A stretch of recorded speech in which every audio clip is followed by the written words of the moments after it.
Before history had names, before writing etched memory into stone, something else was already standing, silent, massive, and profoundly unsettling. Across the world, structures rise from the earth that seem to defy the limits of their age. Stones weighing tens of tons, fitted with surgical precision, aligned to skies no one was supposed to understand yet. No blueprints, no machinery, no written record explaining how or why they were built. Archaeology offers timelines, but these monuments resist them. The deeper we look, the more uncomfortable the questions become. Who organized the labor? What knowledge guided the engineering? And why do similar designs appear across continents that, according to history, were never connected? These aren't legends or fantasies. They are real places you can stand beside, touch, and measure, and still not fully explain. Tonight, we're going to explore the prehistoric structures that challenge our assumptions about early humanity, and step into the unanswered space between what we think we know and what the stones themselves suggest. At the southern edge of modern Mexico City, where traffic hums and volcanic stone lines the streets, a dark circular form rises quietly from the ground. It is easy to miss at first, its slopes subdued, its presence understated. Yet this structure, known as the circular pyramid of Cuicuilco, is among the oldest monumental constructions in Mesoamerica. Long before the Aztecs, long before Teotihuacan dominated the Valley of Mexico, this place was already ancient. Cuicuilco sits on a lava-covered plain, shaped by one of the most destructive volcanic eruptions in the region's history. The nearby volcano Citle erupted sometime around the 1st centuries BCE or CE, releasing rivers of molten basalt that buried fields, homes, and entire ceremonial centers. For centuries, Cuicuilco disappeared beneath hardened lava, preserved and erased at the same time. When archaeologists began excavating the site in the 20th century, they uncovered a city frozen at the edge of catastrophe. The pyramid itself is unusual. Unlike the stepped, rectangular pyramids more commonly associated with Mesoamerican cultures, this structure is circular, composed of concentric stone terraces that rise gradually toward a flattened summit.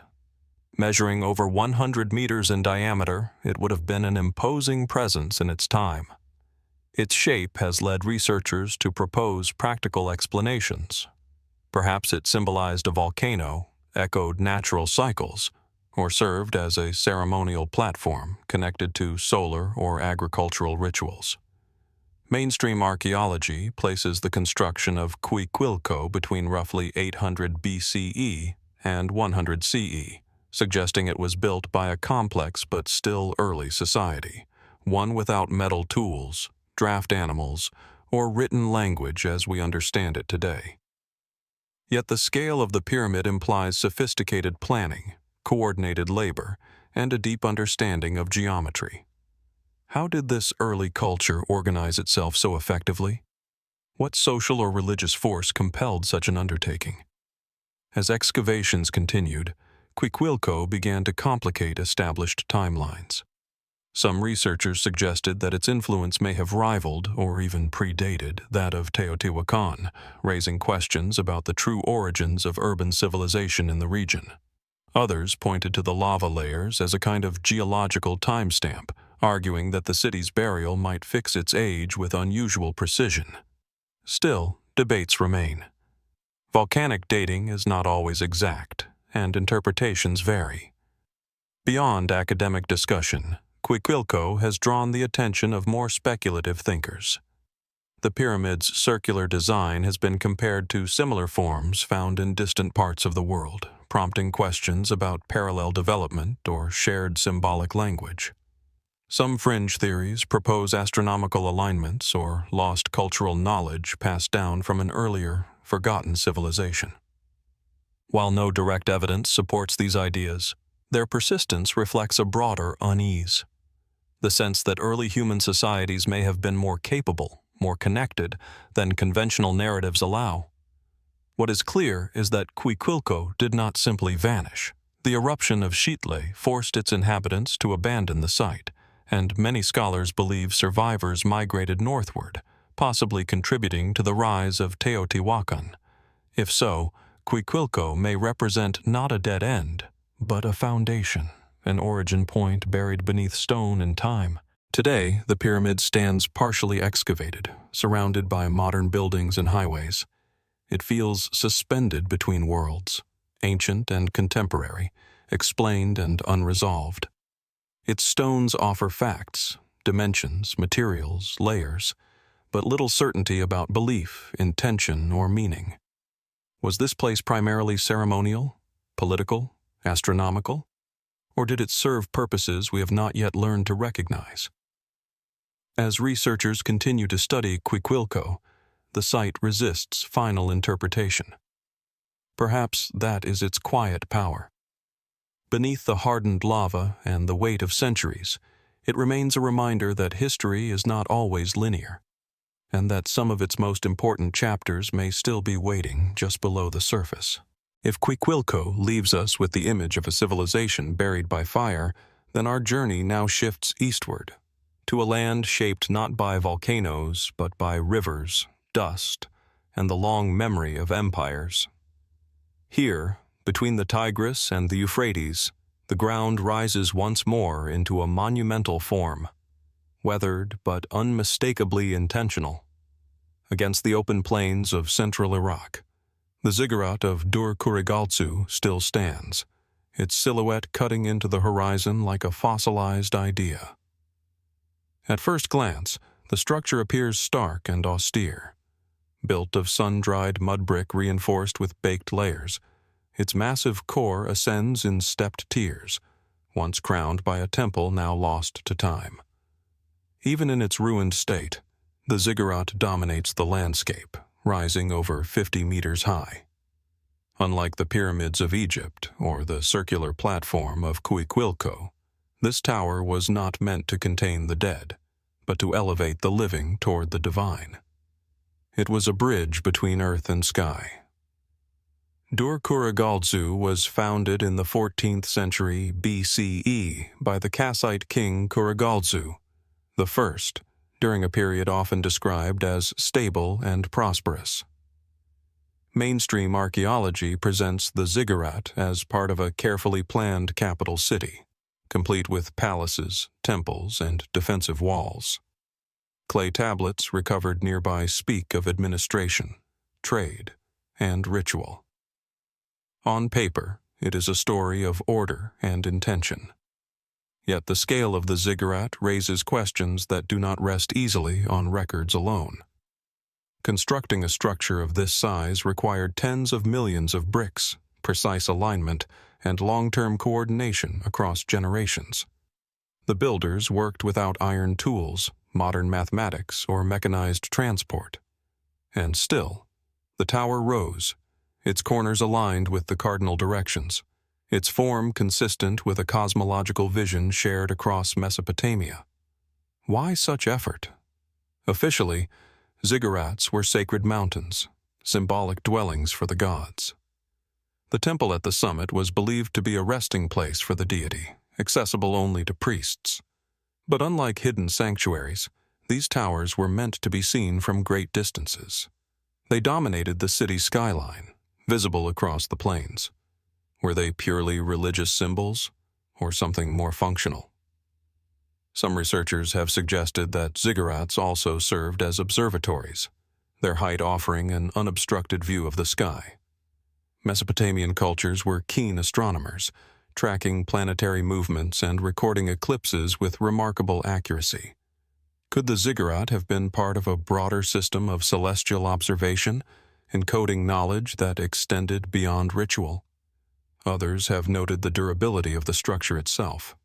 While palaces and homes crumbled, the ziggurat endured.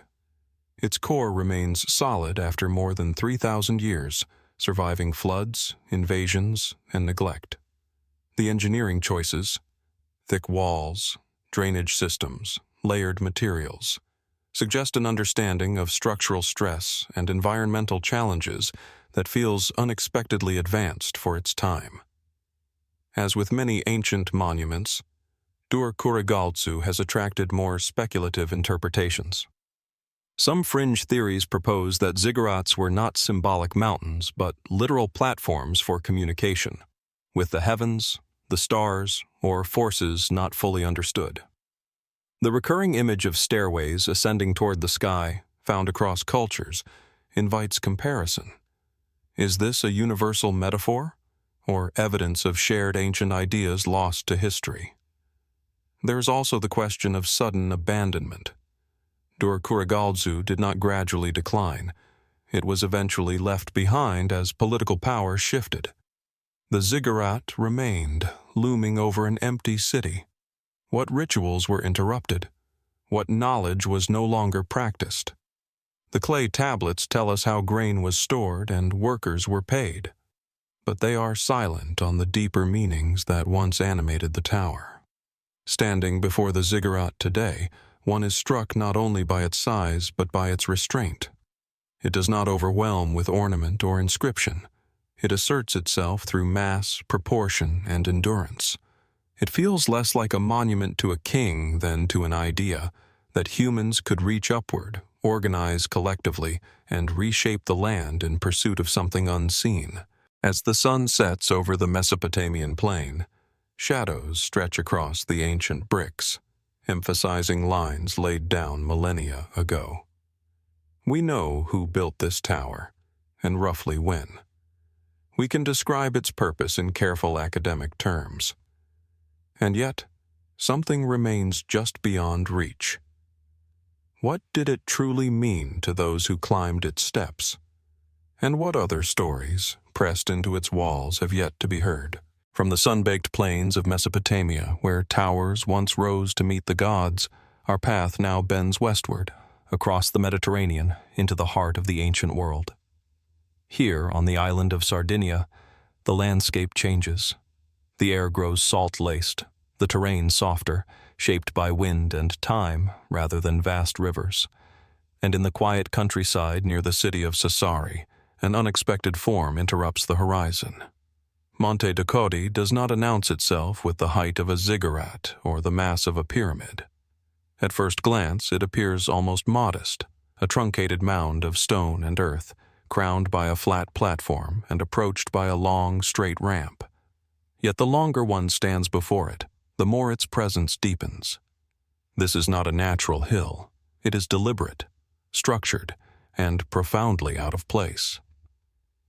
Discovered in the mid-20th century, Monte is unique in Europe.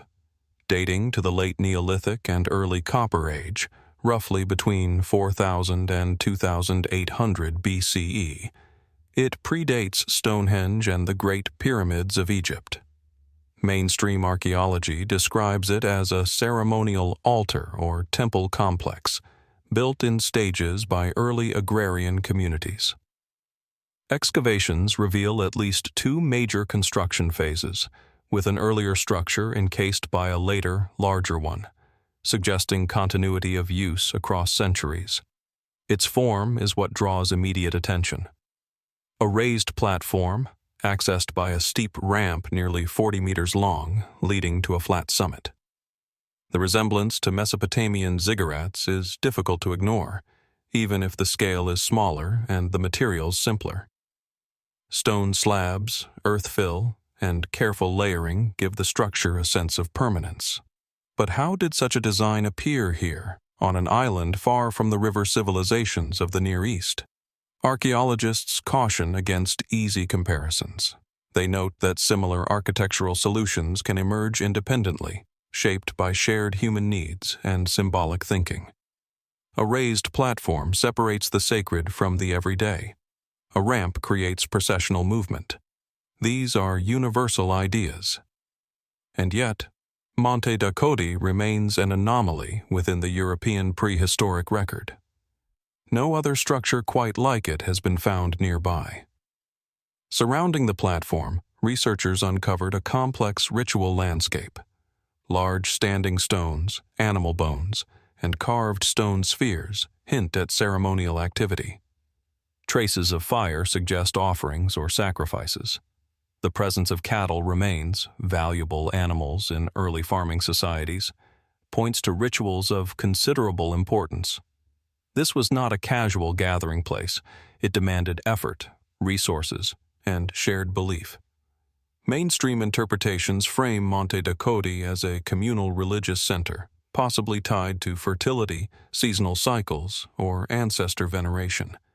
The elevated platform may have supported wooden structures or altars now long vanished. From its summit, one can see across the surrounding plains, a vantage point that feels both symbolic and practical. But as with many prehistoric sites, the absence of written records leaves room for uncertainty. Who led the ceremonies here? Was this a place for an elite class, or a shared sanctuary for the entire community?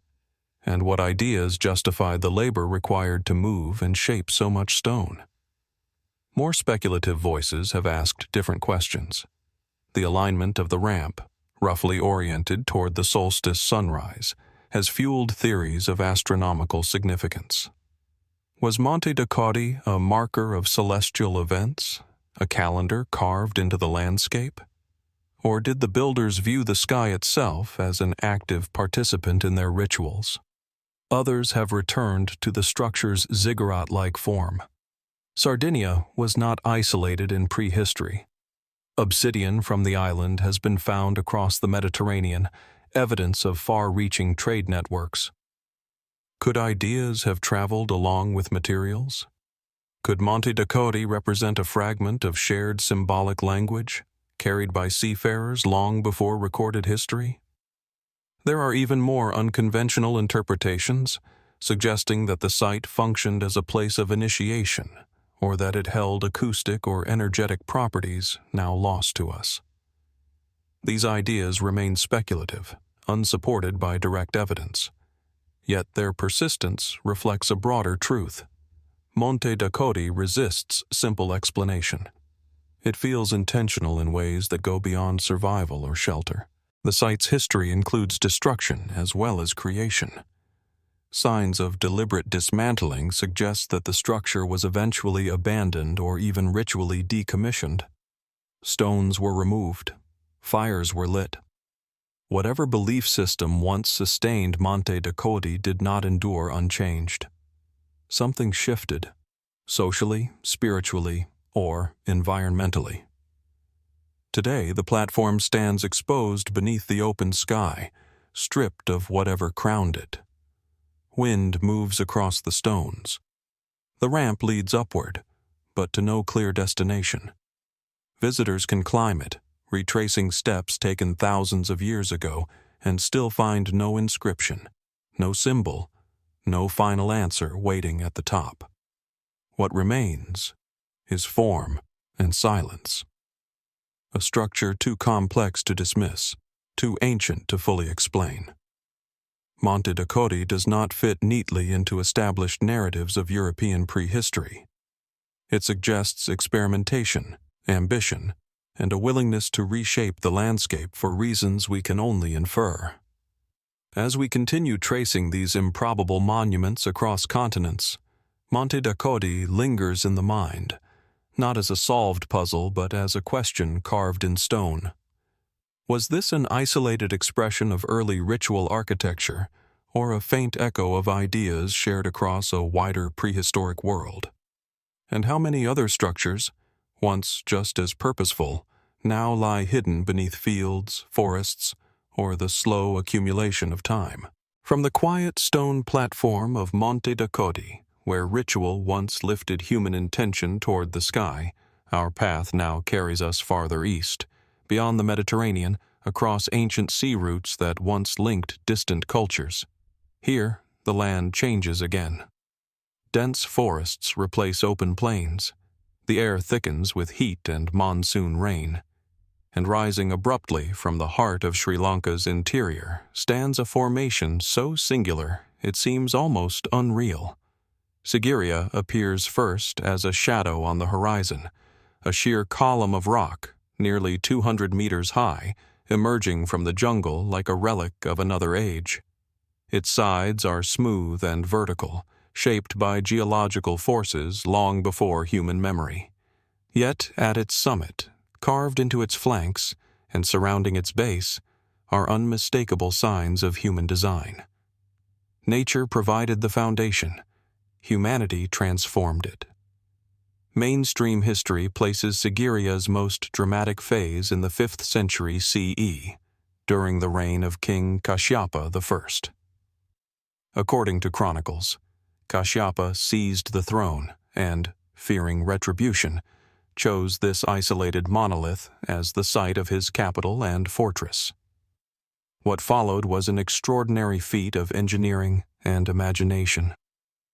Gardens, reservoirs, stairways, and palaces were carved directly into stone, turning a natural outcrop into a self-contained city in the sky. At ground level, water gardens spread outward in carefully planned symmetry. Channels, fountains, and pools, some still functioning today, suggest advanced hydraulic knowledge. These were not decorative afterthoughts. They were integrated systems, using gravity, pressure, and seasonal flow to maintain water year-round. How such precision was achieved without modern instruments remains a subject of study and admiration. As one ascends the rock, the path narrows. Brick staircases cling to the stone face. Halfway up, sheltered beneath an overhang, lie the famous frescoes, paintings of women rendered with remarkable softness and confidence. Their identity is uncertain. Are they celestial beings, court attendants, symbols of abundance or protection? Their survival, exposed to centuries of weather, adds another layer of quiet mystery. Higher still, the ascent passes the remains of a colossal lion sculpture. Today, only its massive brick paws remain, framing the final climb. Ancient visitors would have entered through the lion's mouth, passing from the ordinary world into something elevated and controlled. The symbolism is unmistakable. Power, guardianship, transformation. At the summit, the remains of palatial structures spread across the flattened peak. Foundations, pools, and terraces suggest a royal residence of striking refinement. From here, the view extends for kilometers in every direction, a strategic advantage, but also a psychological one. The king, above all, watching the land below. Mainstream explanations describe Sigiriya as a royal fortress and pleasure palace, its location chosen for defense and isolation. After Kashyapa's death, the site was reportedly abandoned as a capital and later repurposed as a Buddhist monastery. This sequence fits within known historical patterns, and yet it leaves questions unanswered. The engineering alone invites deeper examination, transporting materials up sheer rock faces, maintaining water systems at such height, achieving symmetry and alignment on uneven stone. All of it required planning, coordination, and knowledge that feel far ahead of their time. Was this the product of one ruler's ambition, or the culmination of much older traditions? Some researchers have noted that Sigiriya's layout aligns with geometric and possibly cosmological principles. The placement of gardens, pathways, and structures appears deliberate, echoing concepts of order found in sacred architecture elsewhere in the ancient world. Could Sigiriya have served not only as a fortress, but as a symbolic landscape, a physical expression of cosmic balance? Others have looked beyond the written chronicles, which were composed centuries after the events they describe. They ask whether Sigiriya's origins might extend further back, perhaps as a sacred site long before Kashyapa's reign. The rock itself, towering and isolated, would have commanded attention for millennia. Did earlier cultures mark it, revere it, or use it in ways now erased by later construction? More speculative theories suggest Sigiriya functioned as an advanced observatory or ritual center, its height and visibility linking earth and sky. The absence of definitive inscriptions at the summit leaves room for interpretation. Like many ancient sites, Sigiriya speaks through stone, layout, and silence rather than text. What is undeniable is the site's atmosphere. Even today, standing atop the rock, there is a sense of removal. From time, from scale, from ordinary human concerns. The jungle stretches outward, vast and unbroken. The modern world feels distant. It is easy to imagine why this place was chosen, and harder to fully explain how it was realized. Sigiriya resists reduction to a single purpose: fortress, palace, monastery, symbol. Perhaps it was all of these, layered across time, or perhaps its true significance lies in something we no longer have the language to describe. As the sun lowers and shadows lengthen across the rock face, the question remains suspended in the air. Was Sigiriya an extraordinary exception, proof of what humans can achieve under rare circumstances? Or is it a reminder that ancient knowledge, once widespread, now survives only in fragments carved into stone, waiting for us to notice what we may have forgotten? From the monolithic height of Sigiriya, where human ambition once carved a city into the sky, our journey returns now to the heart of Mesoamerica, a land of valleys, lakes, and dense tropical forests, where ancient civilizations left indelible marks upon the earth. Here, the air hums with history, and the ground itself seems to resonate with ritual. Rising from the central Mexican plateau, one structure dominates the landscape, both monumental and enigmatic: the Temple of the Feathered Serpent at Teotihuacan. The temple, or Templo de Quetzalcoatl, sits at the base of the Ciudadela, the grand central complex of Teotihuacan, and it is immediately striking. Unlike the towering pyramids that draw the eye upward in sweeping ascents, this structure engages through intricate reliefs, repeating geometric patterns, and the haunting presence of sculpted serpents that wind across its stepped terraces.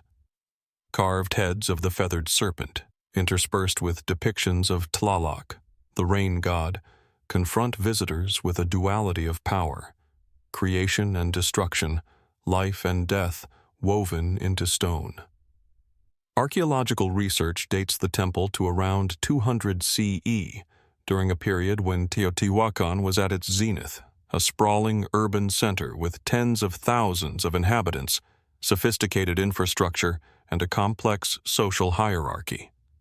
Mainstream interpretations describe the Temple of the Feathered Serpent as a ceremonial center, part of the city's larger cosmological plan.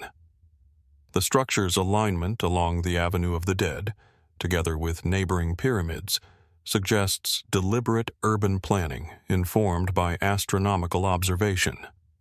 Sunlight and shadow would have fallen precisely across the serpent reliefs at certain times of year, reinforcing the connection between earth, sky, and ritual. Yet, the temple is more than a product of urban design. Excavations beneath its terraces have revealed extraordinary finds: mass graves containing the remains of dozens of individuals, many bearing signs of ritual sacrifice. Skulls, broken bones, and objects of ceremonial significance suggest that the temple was not only a site of worship, but of human offering, an interface between the human and the divine.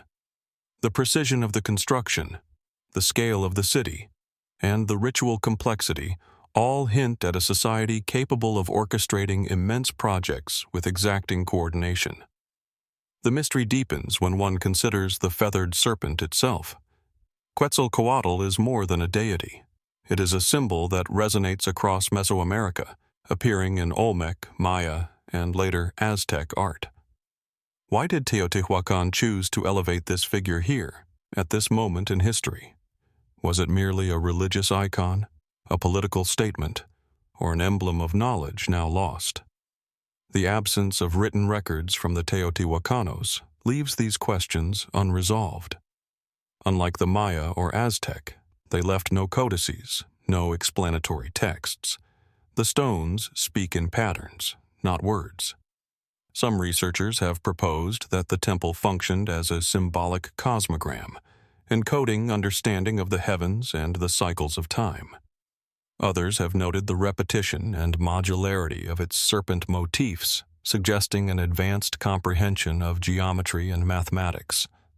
The precision of construction, the way each terrace aligns, each carving interlocks, feels deliberate, almost beyond the capabilities attributed to a civilization that lacked metal tools. How did they achieve such sophistication? What knowledge was required, and how was it transmitted across generations? Beyond the technical achievements, there is an eerie sense of intentionality in the placement of the mass graves. The victims appear to have been arranged ritually, aligned with architectural axes, sometimes adorned with shells or small objects. Were these sacrifices meant to consecrate the temple, to protect the city, or did they serve a function that we cannot begin to understand, a symbolic language lost with the people themselves? Speculative interpretations abound. Some theorists suggest that the feathered serpent represents a kind of ancient knowledge, a metaphor for forces humans could harness but not fully control. Others note that similar serpentine motifs appear across distant cultures, from South America to Asia, raising questions about universal symbolism, or perhaps ideas that traveled along trade networks now largely erased. While direct evidence is lacking, the repetition of form and ritual across time and space invites reflection on what early civilizations may have known and what they sought to express. The temple's relationship to the wider city is equally intriguing. Teotihuacan itself was planned with rigorous symmetry and orientation, reflecting astronomical knowledge and perhaps ritual purpose. The Temple of the Feathered Serpent sits not as an isolated monument, but as part of a carefully orchestrated system. Aligned streets, surrounding pyramids, and the Avenue of the Dead all contribute to a narrative written in stone and earth. This was a society that translated vision into urban form, yet its narrative remains partially obscured by time. Standing at the base of the temple today, one feels both awe and disquiet. The carved serpents stare outward, their open mouths frozen in mid-roar, while the terraces rise with measured precision. Shadows stretch across the stone, shifting with the sun, reminding us that the builders understood the interplay of light, space, and perception. And yet, despite millennia of study, the meaning of this place resists certainty. What remains unmistakable is the message encoded in the stone: human ambition reaching toward the divine, intelligence and ritual fused into architecture, a civilization capable of feats that still challenge our understanding. The Temple of the Feathered Serpent, like the structures we have explored across continents, stands as a testament to knowledge that has been partially lost, a reminder that the prehistoric world still holds secrets far beyond what written history preserves. As the shadows lengthen over Teotihuacan, questions persist. Who were the individuals whose lives were offered here, and what did they understand of the cosmos? What inspired a society to carve such enduring symbols into stone, combining ritual, power, and artistry? And what else, buried beneath the terraces and streets, may yet emerge to illuminate and deepen the mystery of a civilization that, even in its ruin, continues to speak to us across the centuries? Now, this text is part of a 3-hour video exploring prehistoric structures no civilization could build. Please ensure it flows smoothly from the previous section using a soft transition or connection. In English, write a calm, mysterious, and immersive narrative exploring Qumran Ruins. The tone should be serious, thoughtful, and documentary-like, similar to what you'd hear in a History Channel or Netflix mystery docuseries. Begin with a vivid description of the location or object, gradually build intrigue by blending verified historical facts with unexplained elements, moving from mainstream explanations to more speculative or fringe theories, without endorsing or ridiculing any of them. Use clear, descriptive language, rhetorical questions, and a slow, investigative pace. Avoid sensationalism. Let the mystery speak for itself. End the section with a reflection or an open question, suggesting that the mystery remains unsolved and inviting the reader or viewer to wonder what might still be hidden. Target length, 900 words. No need for conclusion. This is part of an ongoing exploration. From the stone-carved terraces of Teotihuacan, where serpents emerge from the earth and ritual shapes the city, our journey now takes us eastward once more, this time to a stark and silent landscape that contrasts sharply with the vibrant urban sprawl of Mesoamerica. Here, in the Judean desert along the northwestern shores of the Dead Sea, jagged cliffs rise from a sun-scorched plateau overlooking deep ravines and salt-encrusted beaches. Nestled among these cliffs are the ruins of Qumran, a site that has captured the imagination of historians, archaeologists, and seekers of ancient knowledge alike. Qumran's remains are modest at first glance. Low stone walls, the foundations of dwellings, communal halls, and storage rooms stretch across the uneven terrain. Yet the austerity of these structures belies their significance. Built largely from local limestone, they cling to the contours of the desert, blending with the natural environment while imposing a subtle order on a rugged landscape. The site is eerily quiet, save for the occasional gust of wind that sweeps across the plateau, stirring centuries of dust and whispering faintly of the lives once lived here. Excavations suggest that Qumran was inhabited primarily between the 2nd century BCE and the 1st century CE. Scholars have long associated the settlement with a sect known as the Essenes, a devout and ascetic community that may have sought refuge from the social and political upheavals of Judea. Within this context, Qumran is often described as a religious retreat, a place of study, ritual, and communal living. Its inhabitants appear to have maintained strict routines, with spaces for bathing, ritual preparation, and the copying of texts. It is, however, what lies nearby that has enshrined Qumran in modern consciousness: the Dead Sea Scrolls. Discovered in caves near the settlement, these ancient manuscripts include fragments of biblical texts, apocryphal works, and sectarian writings. They reveal a remarkable literacy and theological sophistication, suggesting that Qumran was not merely a remote desert outpost, but a center of knowledge and spiritual contemplation. For scholars, the scrolls provide invaluable insight into Jewish thought on the eve of the Common Era. Yet questions linger. The ruins themselves provoke wonder. Why was Qumran situated in such a harsh and remote environment?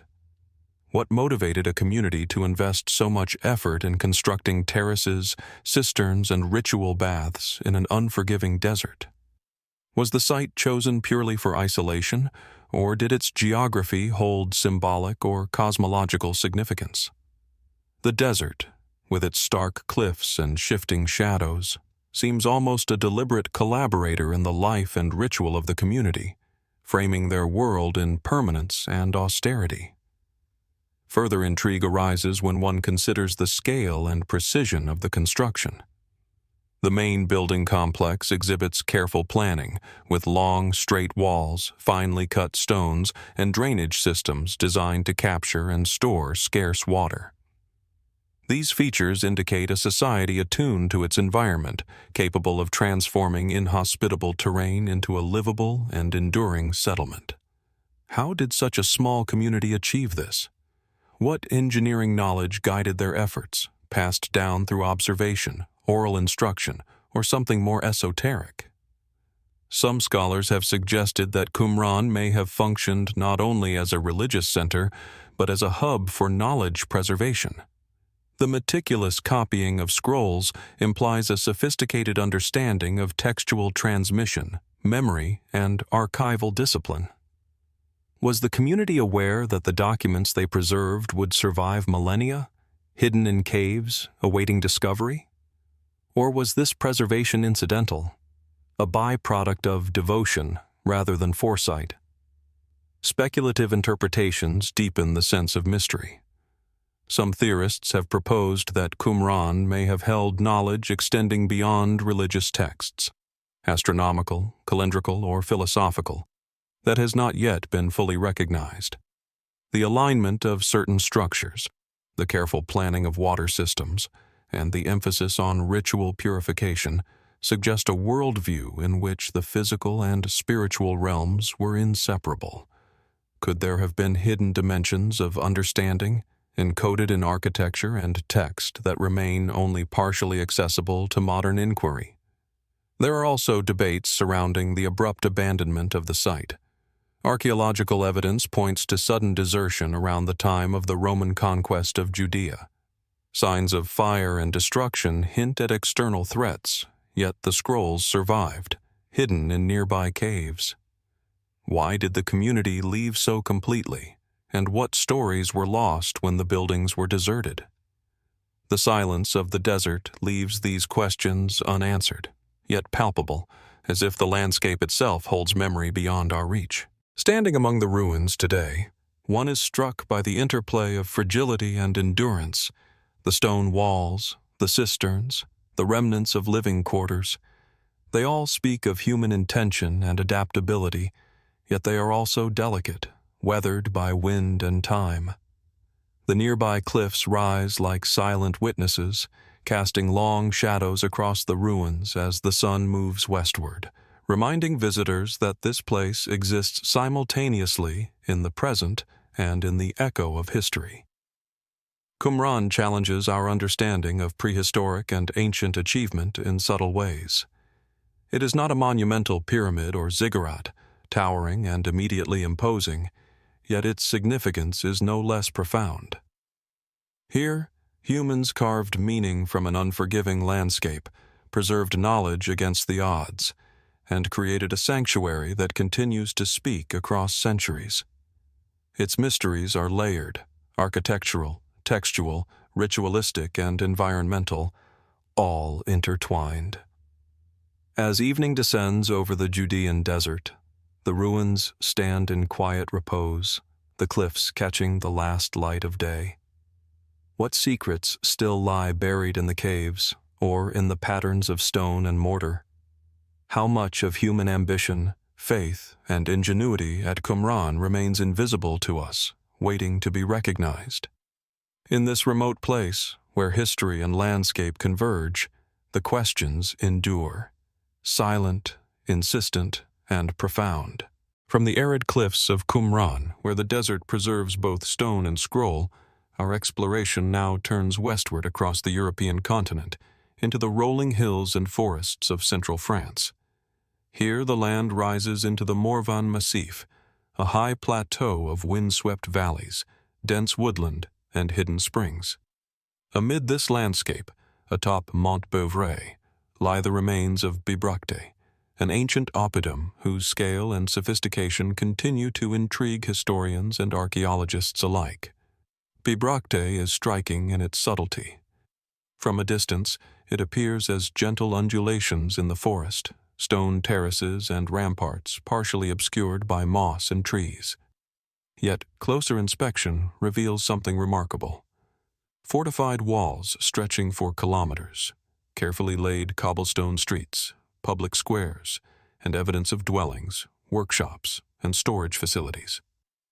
Unlike the monumental pyramids or ziggurats that dominate other regions, Bibracte asserts its presence through urban complexity rather than verticality, demonstrating that human ingenuity can command space in ways both grand and understated.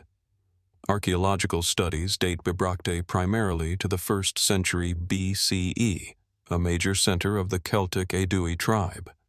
It functioned as both a political capital and a commercial hub, strategically positioned to control trade routes across Gaul.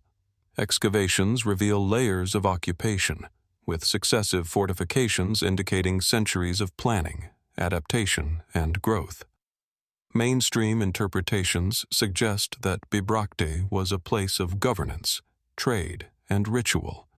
Yet the scale of construction, particularly the defensive walls built from enormous stone blocks, hints at organizational and engineering skills often underestimated for the period. The layout itself evokes both practicality and sophistication. Streets run in geometric patterns, forming districts that appear to balance residential, commercial, and ceremonial functions. Evidence of drainage systems and water management demonstrates a detailed understanding of environmental constraints. The Oppidum was not simply a collection of dwellings. It was a living, breathing city, a testament to the ability of humans to shape landscapes and social order with intention and foresight. How did a society without written engineering manuals, mechanized tools, or formalized bureaucracy coordinate such monumental projects? Bibracte's construction also raises questions about labor and social hierarchy. Massive stone walls required the mobilization of hundreds, perhaps thousands of workers over decades. Did this labor reflect communal organization, enforced authority, or both? How were knowledge, skill, and instruction transmitted across generations to maintain such precise construction standards? These practical questions, though grounded in archaeology, hint at the broader mystery of human capability.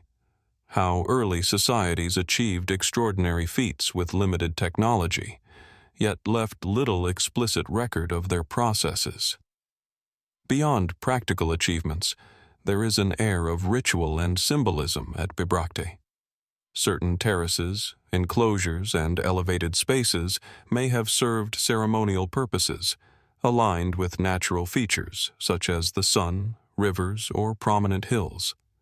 While the precise meaning is unknown, some scholars suggest that the Oppidum's design encoded cosmological or spiritual significance, a pattern seen across other ancient sites worldwide. Could the spatial order itself reflect a worldview, an effort to harmonize human life with cycles of nature and celestial events? Excavations have also revealed imported artifacts, from Mediterranean pottery to Roman coins, implying far-reaching connections with distant regions. Bibracte was not isolated. It participated in networks of trade, cultural exchange, and perhaps diplomacy. This interplay between local innovation and external influence complicates our understanding of the site. Did foreign knowledge contribute to its construction, or did the Aedui develop their urban strategies independently? Speculative interpretations have emerged around the Oppidum's sudden decline. By the late 1st century BCE, Bibracte was largely abandoned in favor of nearby settlements under Roman administration. Some theorists propose that environmental factors, resource depletion, or shifting trade routes played a role. Others suggest social or political upheaval disrupted long-standing organizational structures. Yet, the precise combination of forces remains unclear. How could a city so carefully planned, so strategically located, be deserted within a generation? Walking among the ruins today, one is struck by the interplay of scale, detail, and landscape. Moss-covered stones form remnants of walls and terraces. Faint traces of streets hint at daily life, and the surrounding forest whispers of centuries of human habitation, now faded. Bibracte does not awe through verticality like Sigiriya or Dur-Kurigalzu, but it captivates through evidence of sophisticated planning, communal coordination, and enduring design. Its secrets are subtle, layered in stone, soil, and shadow. Perhaps the most compelling mystery of Bibracte lies not in its size or artifacts, but in the gap between what survives and what is lost. The city's physical footprint offers clues, but cannot fully reveal the beliefs, decisions, and knowledge that guided its construction. How did the inhabitants conceive of space, labor, and ritual? What technologies, now forgotten, enabled them to manipulate their environment so deliberately? And how many other Oppida, built with equal care and complexity, have vanished without leaving a trace? As the sun sets over Mont Bouvray, shadows stretch across the ancient terraces, and the wind stirs the leaves, carrying faint echoes of a long-gone urban heartbeat. Bibracte reminds us that monumental human achievement need not always be monumental in form. Sometimes it endures quietly, hidden in plain sight, awaiting careful observation and patient reflection. It is a testament to the ingenuity, ambition, and mystery of prehistoric and ancient societies, and an invitation to wonder what knowledge remains buried, waiting to be rediscovered in the stone and soil of a world long past. From the windswept terraces of Bibracte, where forests cloak the remnants of carefully planned streets, our journey now carries us across the Atlantic, far into the Andean highlands of northern Peru. Here, amidst steep mountains and mist-shrouded valleys, rises a fortress unlike any other in the Americas. Kuelap. Even from a distance, the site commands attention, its massive stone walls clinging to the ridges like a city carved directly into the mountain itself, a testament to ambition and vision that resonates across time. Kuelap is immediately striking for its scale and isolation. Enclosed by towering limestone walls that reach up to 20 meters in height and stretch over 600 meters in length, the fortress seems almost impregnable. Inside, hundreds of circular stone structures cluster along narrow terraces, forming a labyrinth of dwellings, plazas, and passageways. The sheer density of construction, combined with the complexity of its layout, creates a sense of order and purpose that is difficult to reconcile with the limited technology available to the Chachapoya culture, the builders of this enigmatic site. Dating suggests that Kuelap was constructed between the 6th and 16th centuries CE, well before the arrival of the Incas, yet it remained an active and significant settlement until the Spanish conquest. Mainstream archaeology frames the fortress as a defensive stronghold and ceremonial center, strategically positioned to control the Utcubamba Valley below. Its location is as much psychological as it is tactical.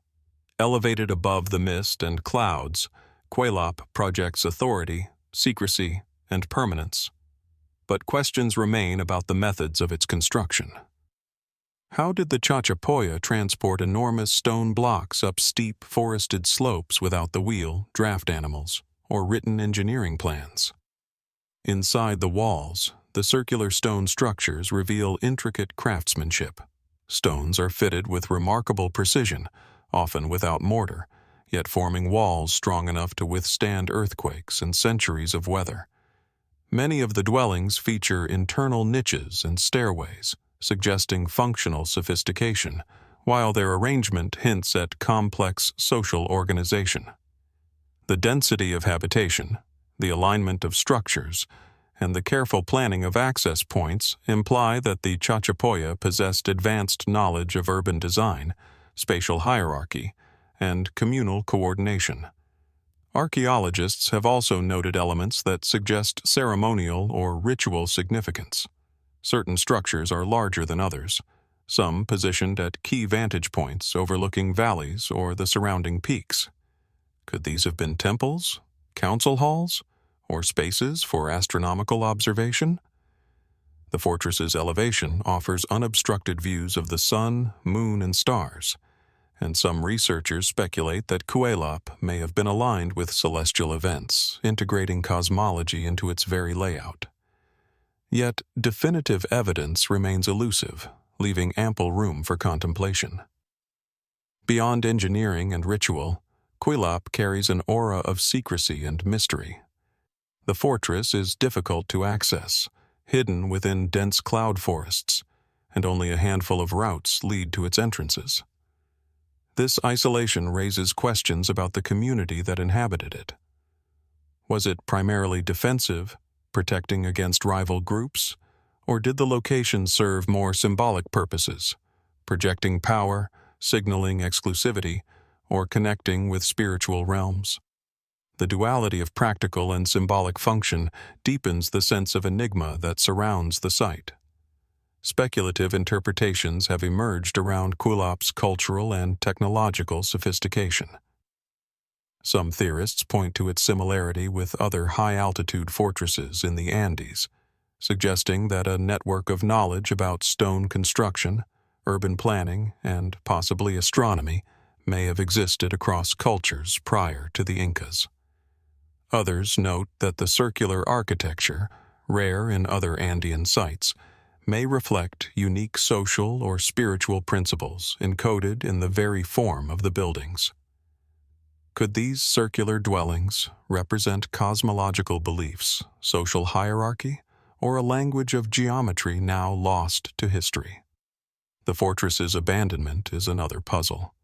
By the time of Spanish incursions in the 16th century, Kuelap was no longer a thriving center. The reasons for its decline remain unclear. Environmental changes, disease, conflict, or shifts in trade networks may have contributed. Yet the precision of its construction and the density of its stone clusters suggest a society capable of remarkable long-term planning. What knowledge, organization, and cultural memory disappeared with the Chachapoya's departure? Visiting Kuelap today, the impression is both awe-inspiring and humbling.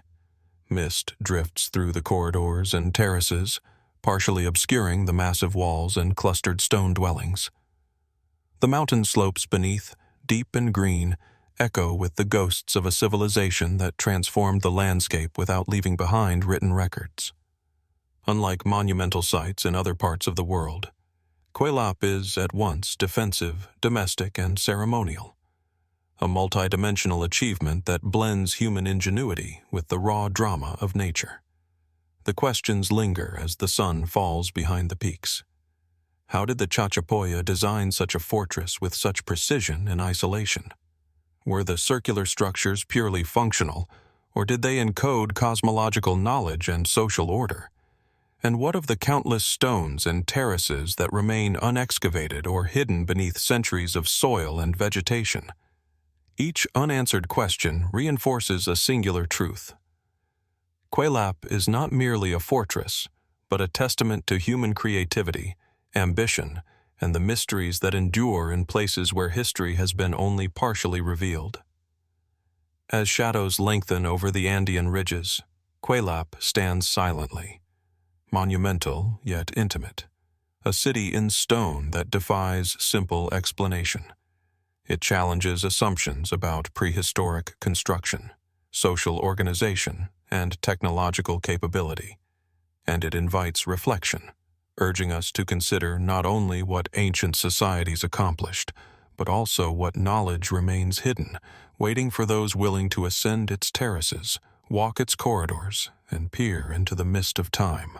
From the mist-laden heights of Kuelap, where stone walls cling to Andean ridges and circular dwellings echo the ingenuity of the Chachapoya, our exploration now shifts slightly southward, following the contours of the highlands into the region around Lake Titicaca. Here, perched on wind-swept hilltops overlooking the deep blue waters, rise the Sillustani Chullpas, ancient funerary towers that are at once solemn, mysterious, and strikingly precise. At first sight, the Chullpas appear as silent sentinels, cylindrical stone towers rising from terraced hillsides, their weathered surfaces catching the light of the setting sun. Many stand atop cliffs, their vertical forms echoing the cliffs themselves, as if grown from the earth rather than constructed by human hands. Some soar over 10 meters high, built from finely cut and shaped stones fitted together with meticulous care, their seams so tight that even a knife cannot slip between them.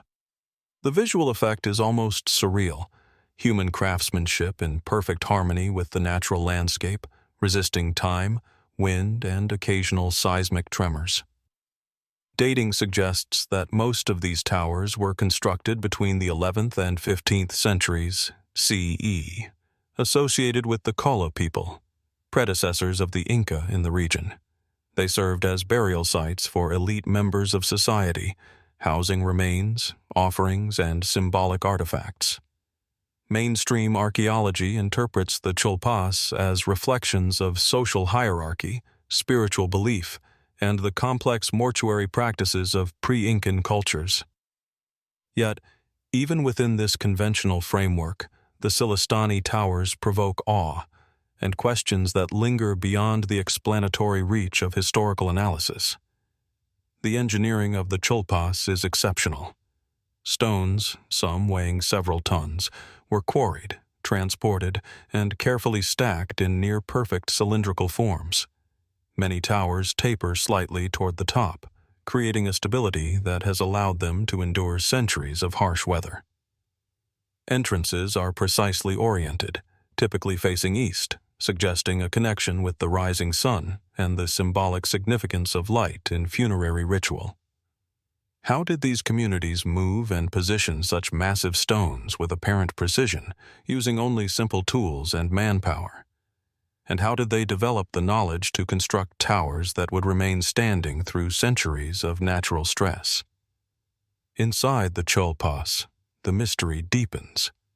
Some contain niches or chambers for multiple burials, while others appear singular in purpose. The alignment of stones, the selection of materials, and the orientation of the entrances hint at ritual significance, possibly connected to the stars, the sun, or the cycles of the agricultural calendar. Some researchers suggest that these towers may have functioned as markers, linking the earth to the sky, the living to the dead. Could they have been intended as celestial observatories as well as tombs? The precision with which they were constructed implies an understanding of geometry, weight distribution, and perhaps even astronomy, far more sophisticated than the surrounding environment would suggest. Speculative interpretations abound, though evidence remains circumstantial. The tower's imposing locations, perched on cliffs above Lake Titicaca or isolated hills, give them a commanding view of the surrounding valleys. Some suggest that the Chullpas functioned as both tombs and territorial markers, reinforcing social control while maintaining spiritual authority. Others propose more esoteric functions, encoded knowledge of cosmology, sacred geometry, or ancestral power preserved in stone. The repetition of cylindrical forms, the careful orientation of entrances, and the harmony with the landscape all point toward a culture deeply attuned to symbolism and the natural world. Beyond their construction and placement, the Chullpas also pose questions about cultural continuity. The Kala people preceded the Inca, yet many of the architectural principles, stone cutting, precision stacking, and ceremonial orientation appear echoed in later Incan structures. Was there a direct transmission of technical knowledge, or were these skills independently rediscovered? And if such expertise existed long before the Inca, what other monuments or knowledge might have been lost to time, buried beneath layers of history or obscured by conquest? Visiting Sillustani today, one is struck by the silence and isolation. The wind sweeps across terraced hills, rattling the stones, and Lake Titicaca shimmers below, reflecting sky and mountain alike. The towers loom over the landscape, both commanding and contemplative, evoking a sense of connection between humanity, nature, and the divine. Standing amidst them, it becomes clear that their purpose was more than functional. They are statements, symbolic and enduring, of a people attempting to reconcile mortality, authority, and cosmic order.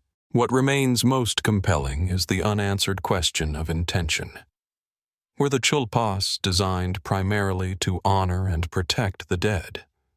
Or did they serve a more expansive role, linking living communities with their ancestors, celestial cycles, or spiritual power? How did the builders acquire the knowledge and coordination to erect these towers with such precision and resilience? And what other practices, technologies, or philosophies remain invisible, encoded in ways we may not yet recognize? As the sun sets behind the Andes, casting long shadows across the hills and glinting off the waters of Titicaca, the Sillustani Chullpas stand in solemn testament to human ingenuity. They are monuments that resist easy interpretation, inviting contemplation rather than conclusion. In their stones, we glimpse both achievement and mystery. a reminder that, across continents and cultures, prehistoric societies created structures that challenge our understanding, enduring long after the people themselves have vanished. The questions they pose are as enduring as the towers themselves, inviting us to wonder what knowledge, skill, and vision remains hidden, awaiting rediscovery in the quiet heights of the Andes.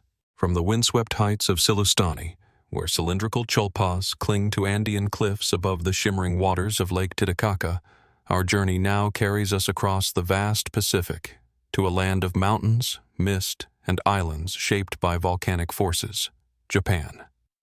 Hidden among the dense forests and rocky ridges of the Iwami region of Honshu lies an enigmatic stone structure known as Masuda-no-Iwafune, or Rock Ship of Masuda. Its very name evokes mystery, conjuring images of vessels carved from stone and journeys suspended between earth and sky. Masuda-no-Iwafune is immediately arresting. The monument is a massive rectangular block of andesite, roughly 11 meters long, 8 meters wide, and over 4 meters tall, resting atop a high plateau with an expansive view of the surrounding mountains. What makes it extraordinary is not just its size, but the precision with which it was carved. The stone is smoothly hewn, its surface is flat, its corners sharply defined, and a series of carefully drilled grooves and rectangular cavities adorn the top, suggesting functionality, or perhaps symbolism, that has long eluded explanation. The overall impression is that of a monument simultaneously monumental and enigmatic, crafted with intent yet shrouded in uncertainty. Dating Masuda-no-Iwafune has proven difficult. Some scholars associate it with the Kofun period, roughly the 3rd to 6th centuries CE, based on stylistic and regional clues, while others suggest it may be older, potentially part of a prehistoric tradition of megalithic construction in Japan. Unlike tombs or shrines that dominate Japanese archaeology, this structure resists easy categorization. It is neither clearly funerary nor explicitly ritualistic, nor does it appear to be part of any larger complex. Its isolation amplifies its mystery. A massive stone monolith, hewn with extraordinary care, left in relative solitude atop a mountain plateau. Mainstream interpretations suggest a variety of possibilities. Some propose it functioned as a base for a wooden structure, perhaps a shrine or watchtower. Others point to the carved grooves and channels, hypothesizing that they may have been used to guide water, support wooden beams, or serve as part of an astronomical or calendrical system. Each theory highlights a human capacity for precision, coordination, and planning, but none fully account for the monument's scale, placement, or the sophistication of its execution. How did ancient builders shape and transport such a colossal stone without cranes, pulleys, or modern engineering tools? And why here, in this particular mountain plateau, with no obvious surrounding settlement? Beyond technical questions, the structure invites speculation about symbolic or spiritual significance. The very form of Masuda-no-Iwafune, a rectangular ship of stone, suggests movement, transition, or connection. Was it intended to symbolize a journey, perhaps between worlds, the living and the dead, or the terrestrial and the celestial? Some researchers note that the orientation of the stone roughly aligns with nearby topographical features, though precise astronomical alignments remain debated. Could this be a deliberate encoding of knowledge, linking the monument to the cycles of sun, moon, or stars? The techniques used to carve Masuda-no-Iwafune also provoke wonder. Its sheer size and uniformity imply not only knowledge of stone cutting, but an understanding of leverage, stress, and structural stability. The grooves along the top, some shallow and others deeply incised, suggest repeated, deliberate action, measurements, planning, and tools of extraordinary precision. Could these marks encode instructions, rituals, or methods now lost? And what of the logistics of moving and placing the block itself, weighing many tons, in a location difficult to access even today. Speculative theories abound. Some suggest the monument may have had an astronomical purpose, functioning as a marker of celestial events or as part of a ritual landscape tied to sun and moon cycles. Others propose symbolic interpretations, seeing the ship as a vessel for the soul or as an offering to mountain deities. More fringe ideas posit connections with lost or unknown prehistoric knowledge, perhaps echoing global traditions of megalithic construction. While evidence remains elusive, the diversity of interpretations underscores a profound truth. Masuda-no-Iwafune resists definitive explanation.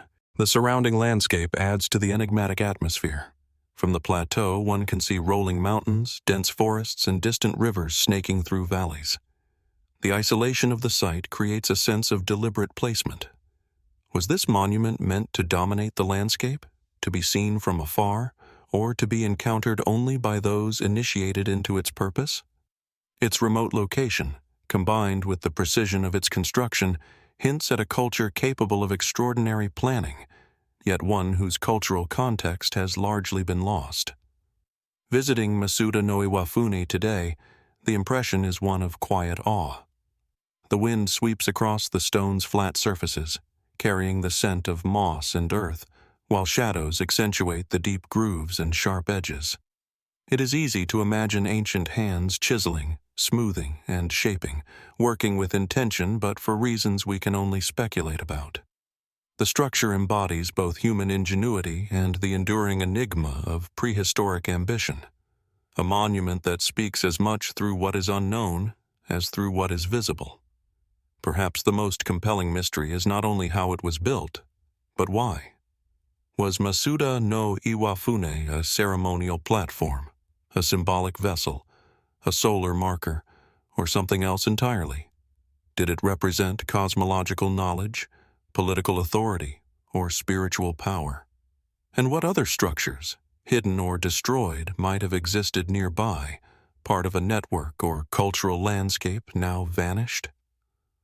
As the sun dips behind the mountains, casting long shadows across the plateau, Masuda-no-Iwafune stands in quiet contemplation.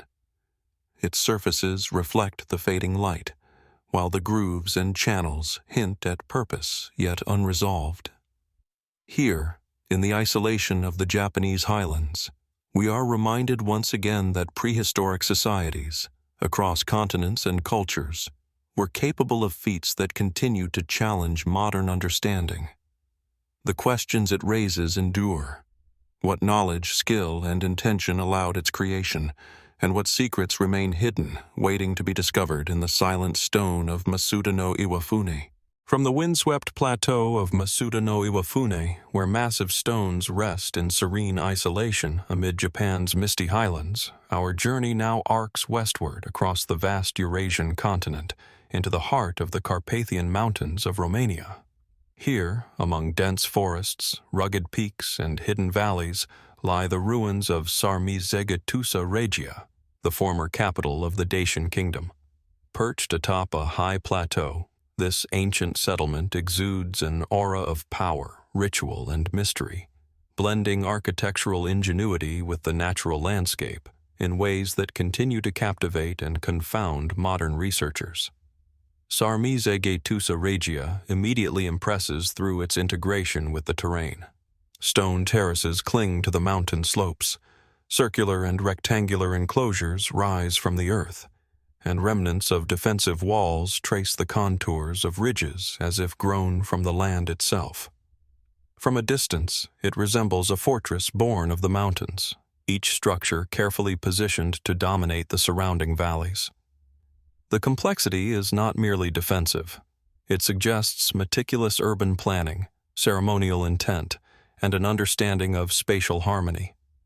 Historical records and archaeological research date the site to roughly the 1st centuries BCE and CE, marking it as the political and religious center of the Dacians before the Roman conquest.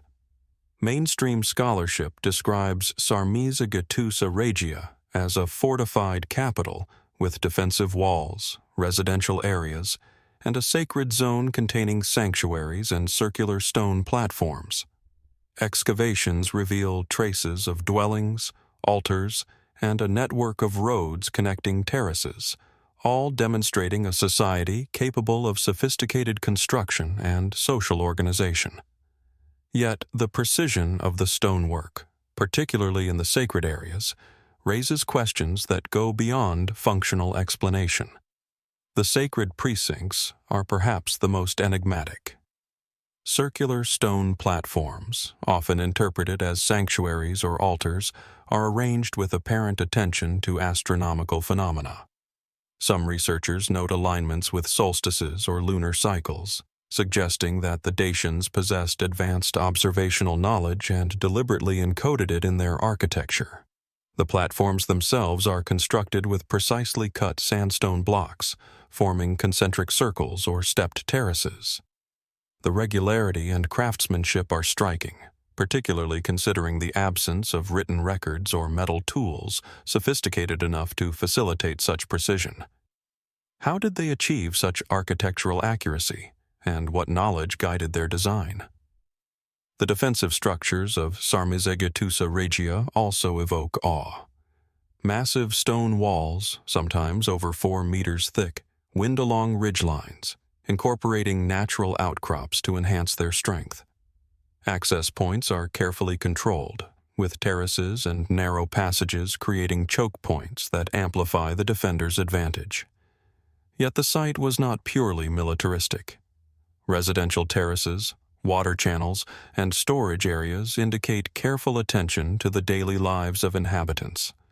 This combination of practical utility, ceremonial sophistication, and defensive design points to a civilization capable of integrating multiple forms of knowledge into a single landscape. Speculative interpretations emerge when considering the purpose of the sacred platforms and circular enclosures. Some suggest they were not only sites of ritual but instruments for astronomical observation or even energy-based practices, as proposed by researchers exploring archaeoastronomy and geomancy. The alignment of stones, the choice of elevation, and the concentric arrangement may have been intended to interact with light, shadow, or other natural phenomena in ways not yet fully understood. Could Sarmizegetusa Regia have served as a hub of spiritual and cosmic knowledge, a place where the Dacians sought to connect the terrestrial with the celestial? Archaeological evidence also hints at societal complexity.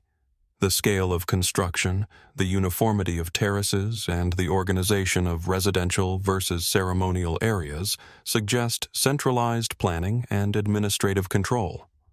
Labor mobilization, resource management, and architectural knowledge would have required coordinated effort across generations. How was such expertise transmitted in the absence of formal documentation?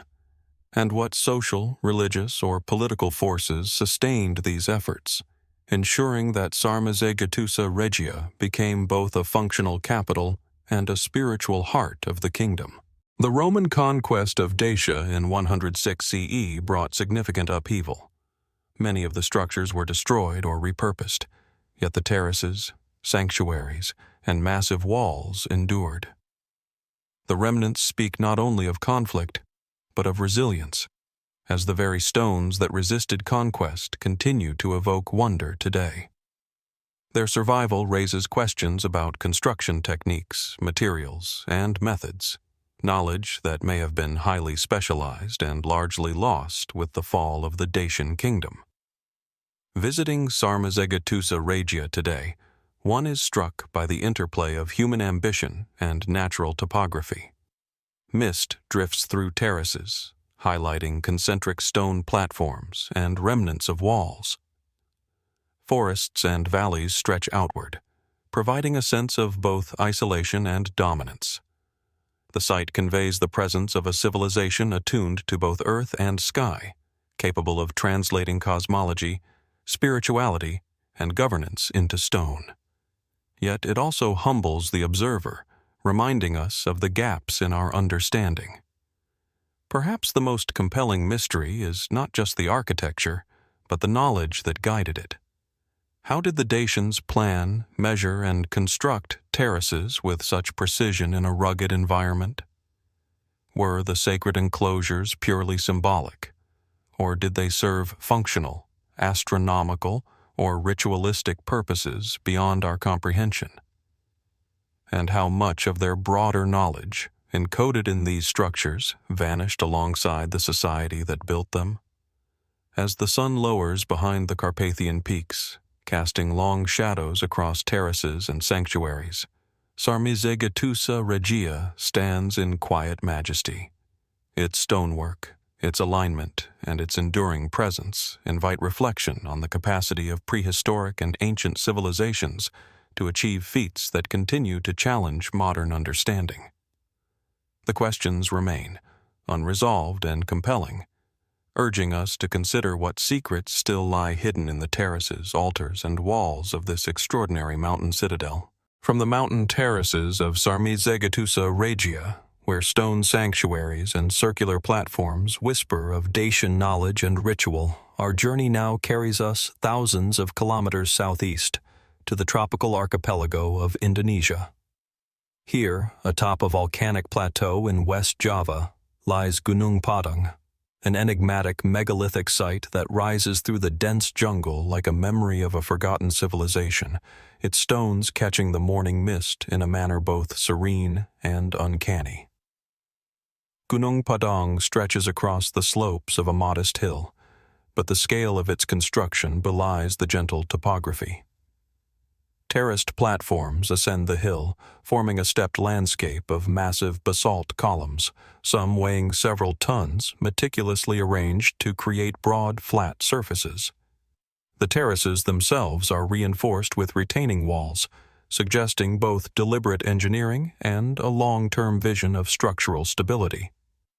From a distance, the site resembles a natural rock formation, yet closer inspection reveals unmistakable evidence of human modification: shaped blocks, precisely fitted stones, and patterns that repeat across terraces as though governed by an architectural plan.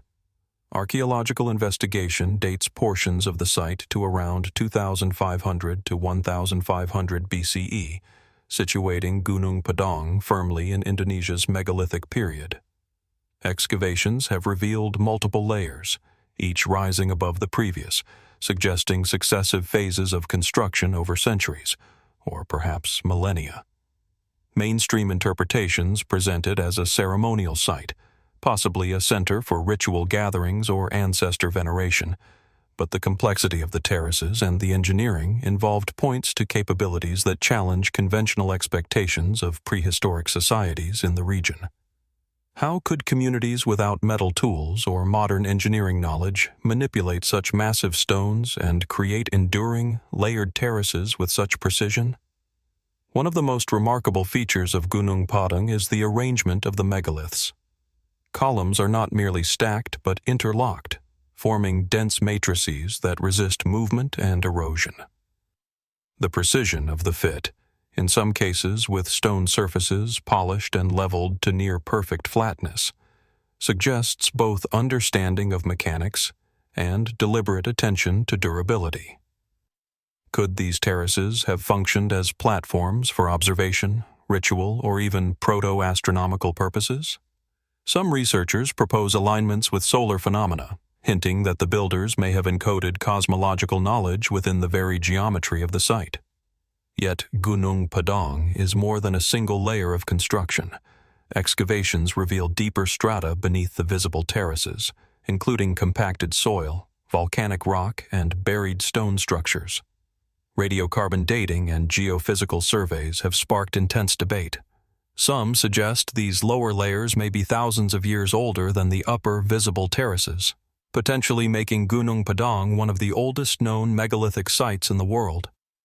If this is the case, it raises profound questions about human capability and organization in prehistoric Indonesia. What knowledge, social structure, and labor coordination would have been necessary to construct such monumental terraces in a tropical, volcanic landscape? Speculative interpretations naturally emerge.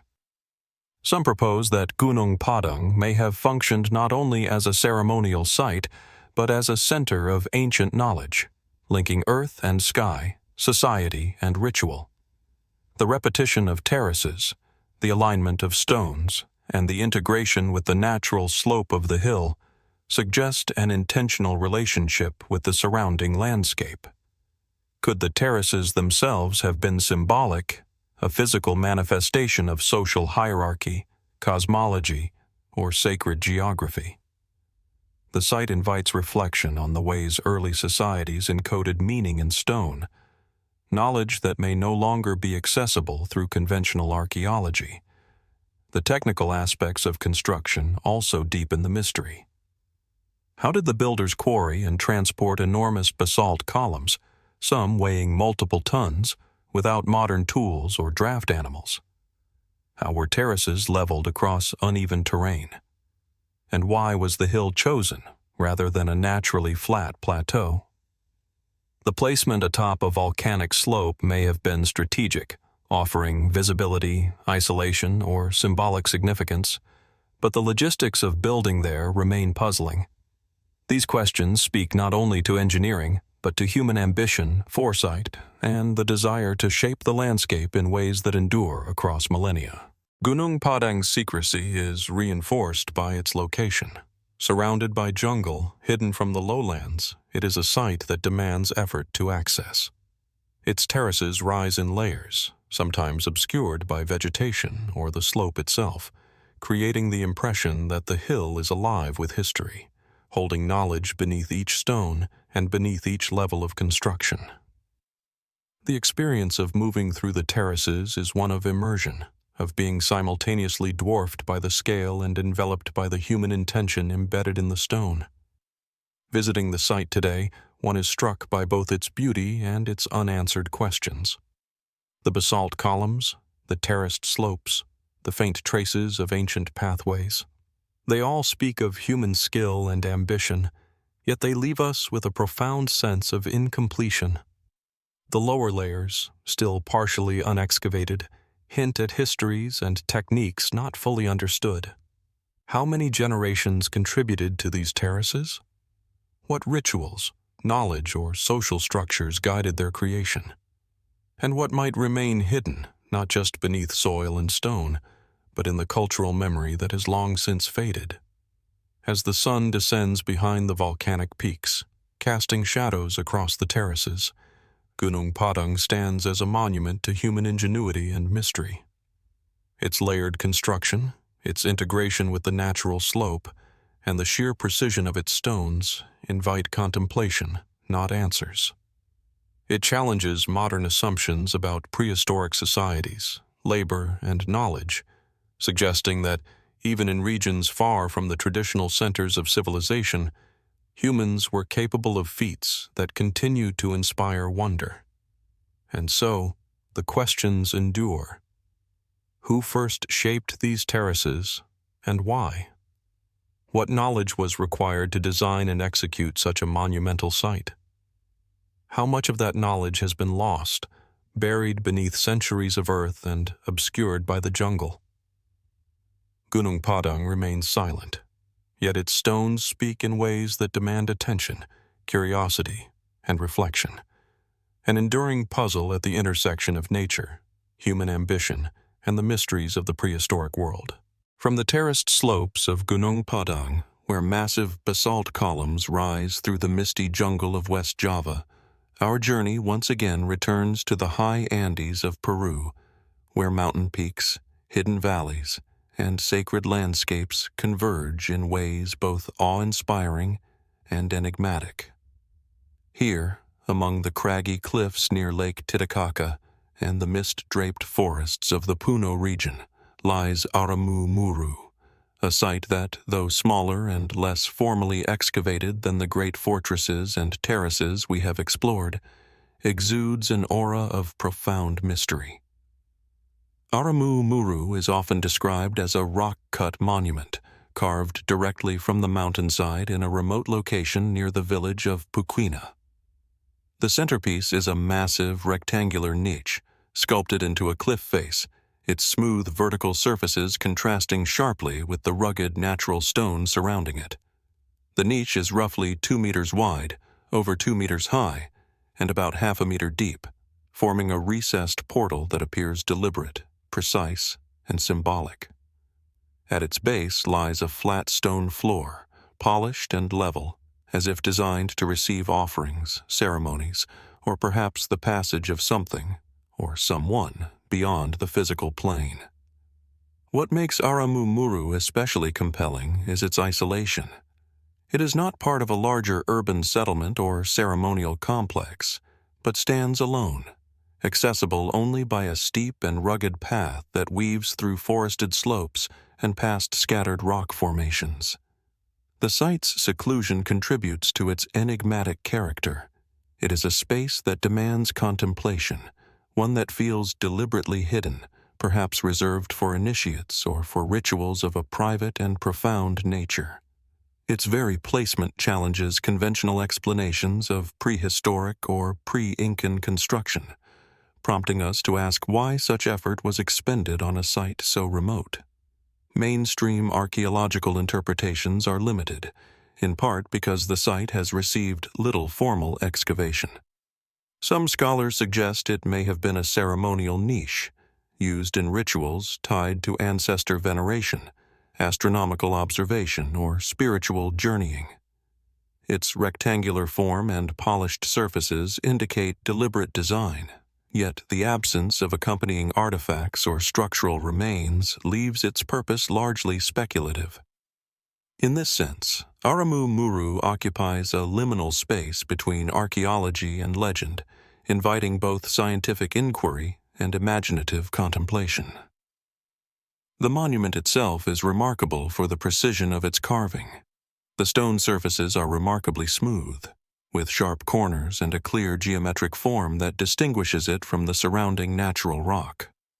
The edges of the niche are straight and deliberate, and the overall proportions evoke a sense of balance and intentionality.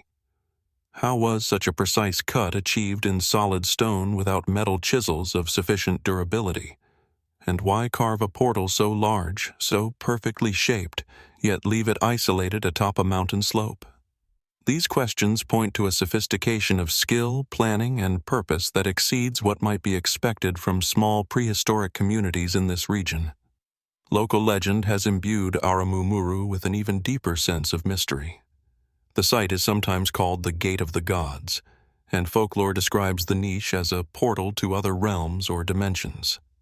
Stories speak of energy, passage, and transcendence, suggesting that those who entered the niche might experience profound spiritual or metaphysical journeys. While such accounts fall outside mainstream scientific investigation, they reflect the cultural and symbolic weight the site has carried for generations. Could these legends hint at a historical understanding of the site's significance, encoded not in written text, but in oral memory and ritual practice? The surrounding landscape reinforces the monument's enigmatic presence. Towering cliffs, jagged rocks, and mist-shrouded peaks create a natural amphitheater, amplifying both its visual impact and its sense of seclusion. The niche faces outward, toward a broad valley and distant mountains, suggesting that its position was chosen deliberately. Was this alignment symbolic, practical, or both? Could the monument have been used in conjunction with celestial observations, seasonal cycles, or the tracking of stars and sunrises, as seen in other Andean sites? The interplay between natural geography and human modification is subtle yet profound, indicating a sophisticated awareness of environment, orientation, and symbolism. Speculative interpretations extend further. Some researchers and enthusiasts propose that Aramu Muru may have been part of a larger, now lost complex of sacred sites, connected by lines of energy or pathways hidden beneath forest and earth. Others note similarities between its form and other rock-cut niches or ceremonial portals across the Andes, suggesting a shared cultural or spiritual vocabulary. The very act of carving a recessed portal into a cliff, as opposed to freestanding construction, may reflect a philosophy in which stone and mountain are inseparable, where human effort complements rather than dominates nature. Could this approach represent a worldview, a spiritual or cosmological understanding encoded directly into the landscape? Aramu Muru also invites reflection on the technical capabilities of its builders. The precision of the cut, the smoothness of the surfaces, and the geometric clarity of the niche all indicate not only skill but a sophisticated understanding of stone properties and manipulation. Transporting, shaping, and polishing such rock in a remote and elevated location would have required careful planning, coordinated effort, and knowledge passed through generations. What tools, techniques, or social structures enabled this work? And how many other sites, similarly skillful yet lost to time, once dotted the Andean highlands? The site's isolation and the surrounding natural environment create an atmosphere that is almost tangible, a sense of quiet, reverence, and potential energy.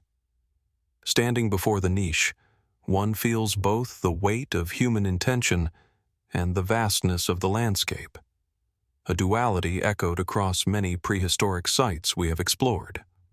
Unlike urban centers or monumental fortresses, Aramu Muru's power is subtle, rooted in precision, placement, and symbolism rather than sheer scale. It reminds us that human ingenuity can manifest in ways both grand and intimate, monumental yet understated. Visiting today, one cannot help but sense the questions embedded in the stone. Why carve a portal here in this precise form and location? Was it a site for ritual, spiritual passage, astronomical observation, or a combination of these? How much knowledge, lost to time, informed its creation? And what other secrets might the Andean mountains still conceal, waiting to be revealed through patient exploration and study? As the sun dips behind the peaks, casting long shadows across forest and cliff, Aramu Muru stands as a silent witness to human ambition, creativity, and mystery.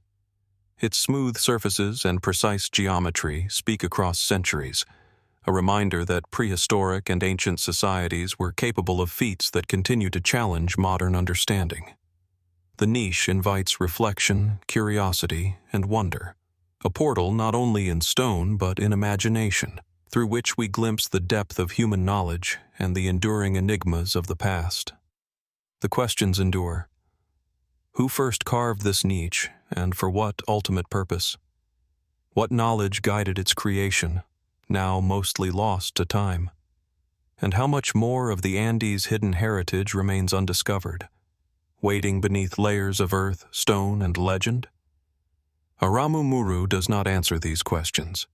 It compels us to ask them, to search, and to consider the vast, still unseen capacities of the human spirit in the prehistoric world. From the mist-shrouded cliffs and sacred niches of Aramu Muru in the Andean highlands, where human craftsmanship merges seamlessly with mountain and stone, our journey now arcs northward across continents to the banks of the Danube River in modern-day Serbia. Here, in the Iron Gates Gorge, lies Lepenski Vir, one of Europe's most enigmatic prehistoric settlements, a site that bridges the worlds of art, architecture, and ritual in ways that continue to challenge our understanding of early human ingenuity. At first glance, Lepenski Vir is defined by its proximity to the river. The settlement occupies a terrace overlooking the Danube, where the water's steady flow reflects sunlight across the surrounding cliffs. The site's natural environment is both dramatic and strategic. Steep rock faces rise behind the settlement, while the river provides sustenance, transportation, and perhaps symbolic significance. Yet, what draws immediate attention is not merely the location, but the architecture embedded within it. Buildings carved, arranged, and oriented with a precision that hints at knowledge far beyond subsistence needs. The structures of Lepenski Vir are distinctive.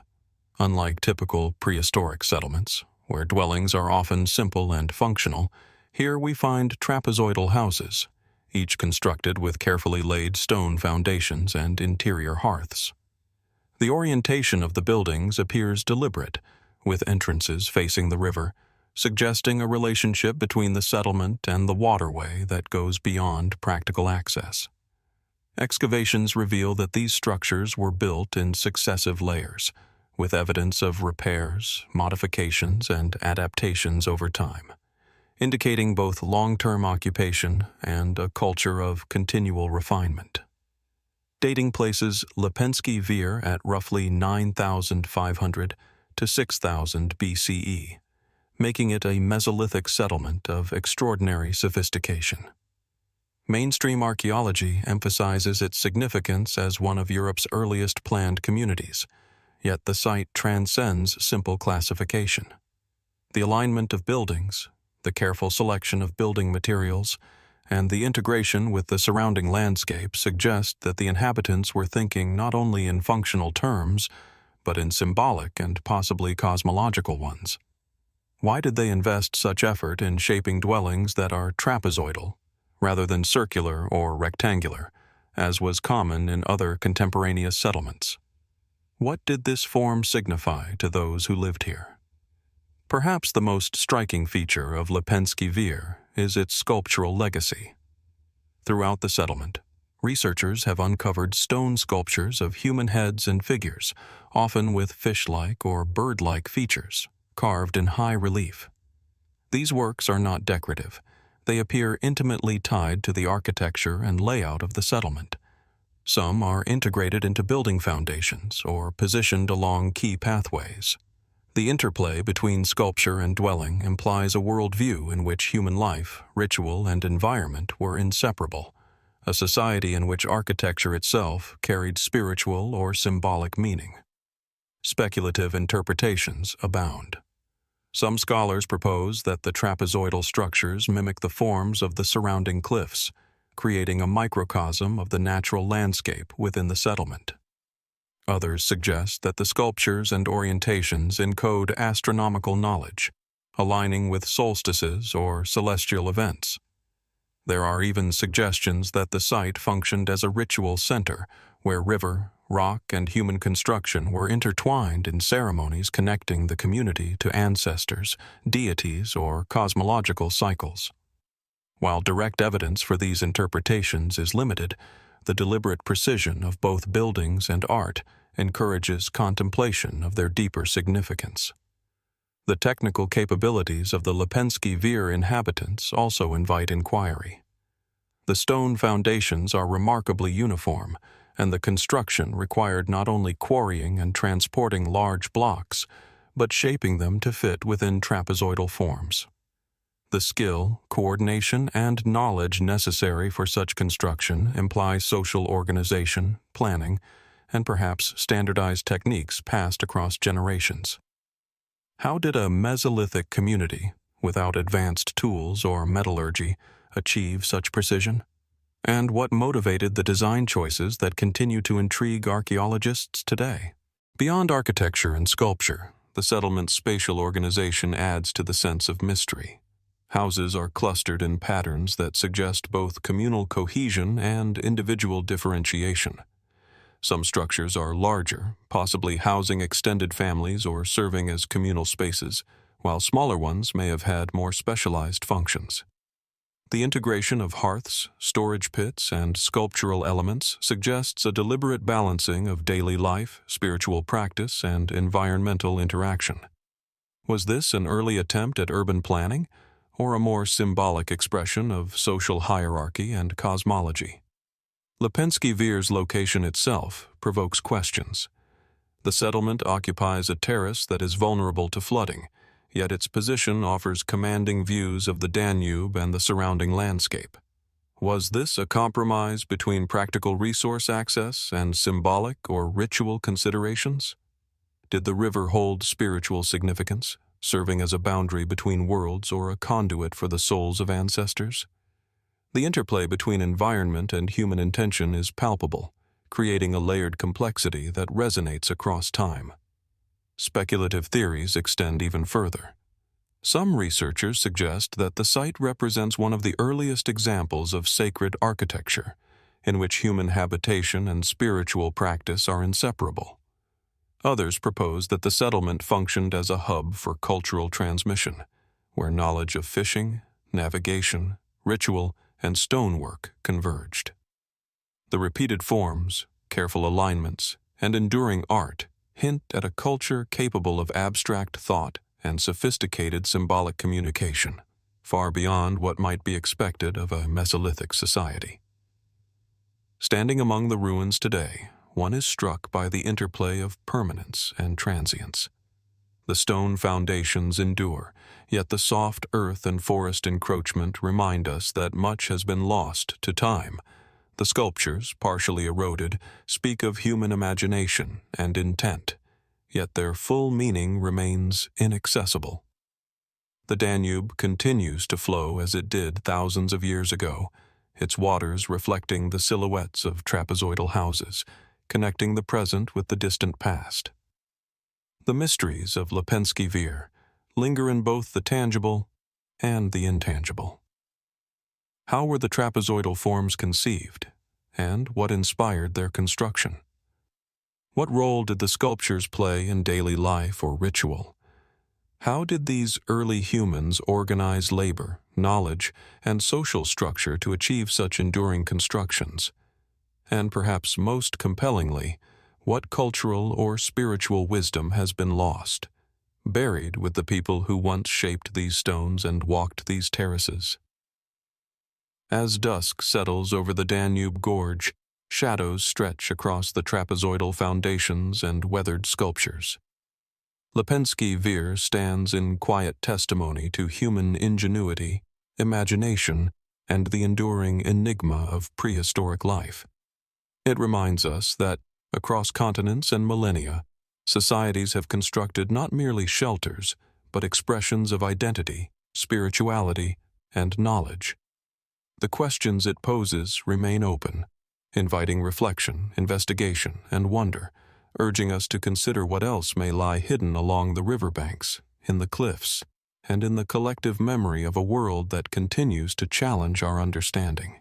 From the terraces of Lepenski Vir, where trapezoidal stone houses and sculpted figures speak of a Mesolithic society capable of architectural precision and symbolic depth, our journey now arcs southeast, across mountains and plains, into the highlands of the South Caucasus. Here, atop the rolling hills of modern-day Armenia, lies Karahunj, an ancient complex of standing stones that, for millennia, has inspired curiosity, reverence, and speculation. Often called the Armenian Stonehenge, Karahunj stretches across the slopes of the Syunik Plateau, where the wind sweeps across meadows and the horizon is punctuated by volcanic peaks and distant ridges. At first sight, Karahunj presents itself as an irregular field of stones, scattered across a high plateau, yet arranged with an underlying order. Hundreds of basalt and volcanic stones, some shaped into cylindrical forms, others left natural, stand erect in shallow pits, their heights varying from less than a meter to over 3 meters.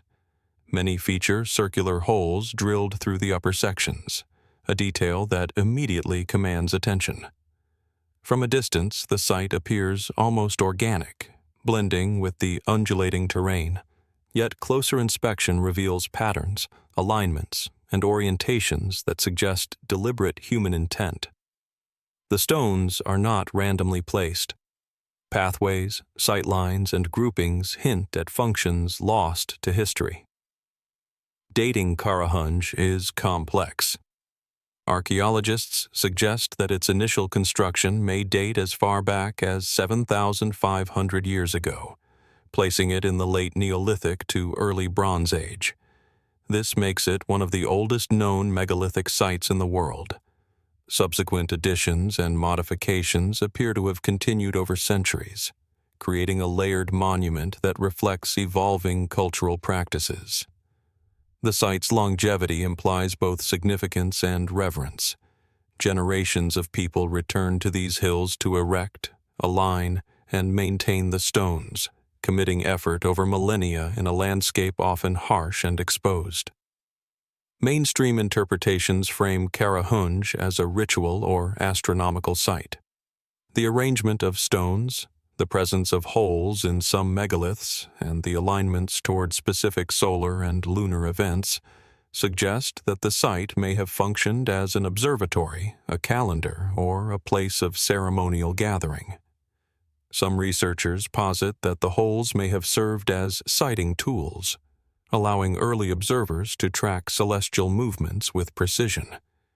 The trapezoidal orientation of certain stone rows hints at sunrise and sunset on solstices, while others may correspond to the moon's cycles. Yet much remains conjectural, for while alignments are measurable, the intent of prehistoric builders can never be known with certainty. The engineering of Karahunj itself is remarkable. Some stones are carefully shaped, others left in more natural forms, yet all were positioned upright, embedded in pits to withstand centuries of wind, frost, and seismic activity. The act of raising these megaliths, some weighing multiple tons, demands careful planning, coordination, and physical ingenuity. How did prehistoric communities without levers, pulleys, or written instructions transport, orient, and erect these stones?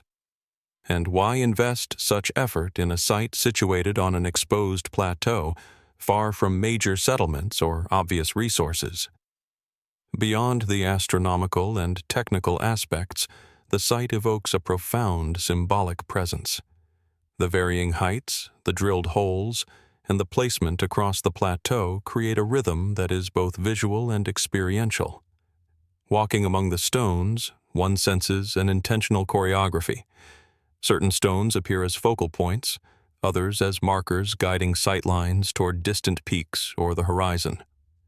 Some researchers suggest that the site served as a liminal space where humans could enact rituals, observe celestial cycles, and contemplate the connection between earth and sky. The stones themselves may have represented deities, ancestors, or cosmic forces, encoding belief in tangible form. Speculative theories have arisen in response to Karahunj's mysteries. Some suggest that the site functioned as a center of early scientific observation, in which prehistoric people measured time, tracked seasons, and understood astronomical cycles with sophistication that challenges conventional assumptions.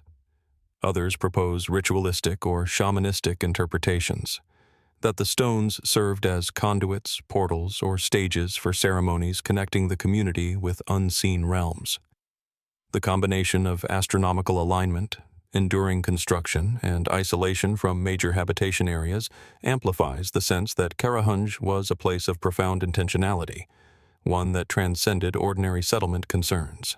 The spatial organization also raises questions about social complexity.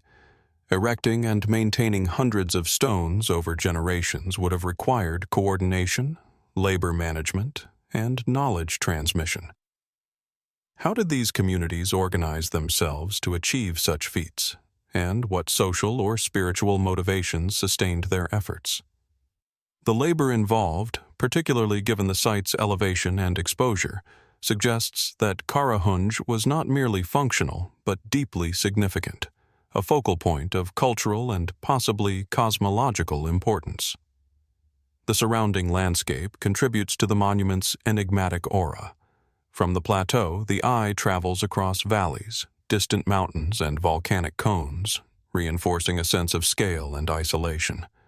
The location offers both visibility and seclusion, a vantage point that emphasizes connection with the wider environment. Was this chosen for practical observation, for ritual seclusion, or to amplify the site's symbolic resonance within the landscape? The careful integration of megaliths with natural contours suggests that prehistoric builders were attuned not only to stone and labor, but to topography, light, and sightlines, an understanding that resonates with other prehistoric monumental sites worldwide. Walking among the stones today, one is struck by both the human and the cosmic. The drilled holes catch sunlight at certain angles, casting geometric patterns across the plateau. The irregular spacing of stones contrasts with the apparent alignment, creating a sense of mystery that defies simple categorization.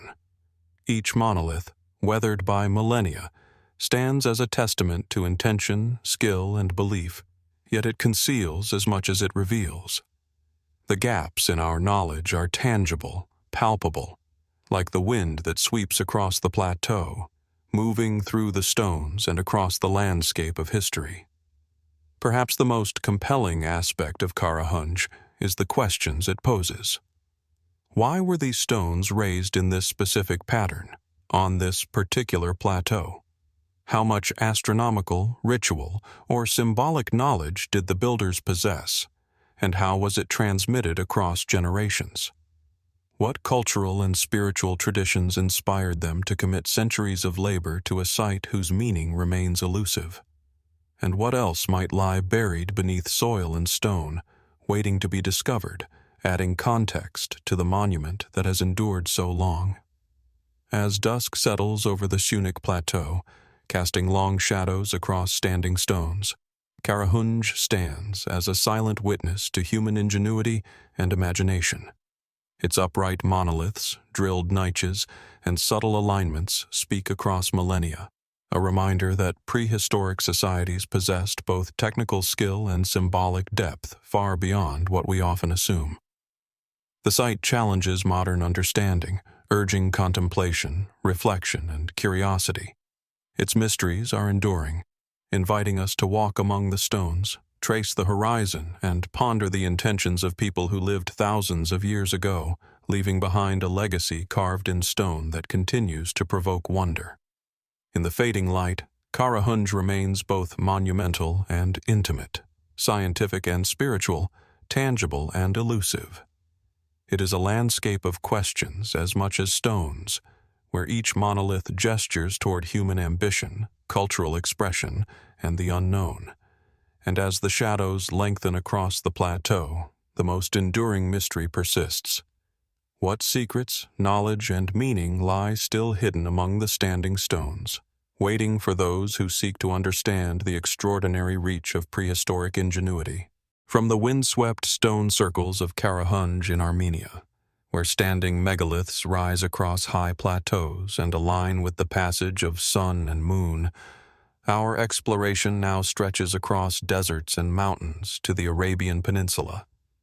Here, in the vast, arid expanse of Saudi Arabia's Najd region, stands a singular monument that captivates the imagination, the Al-Naslaa stone.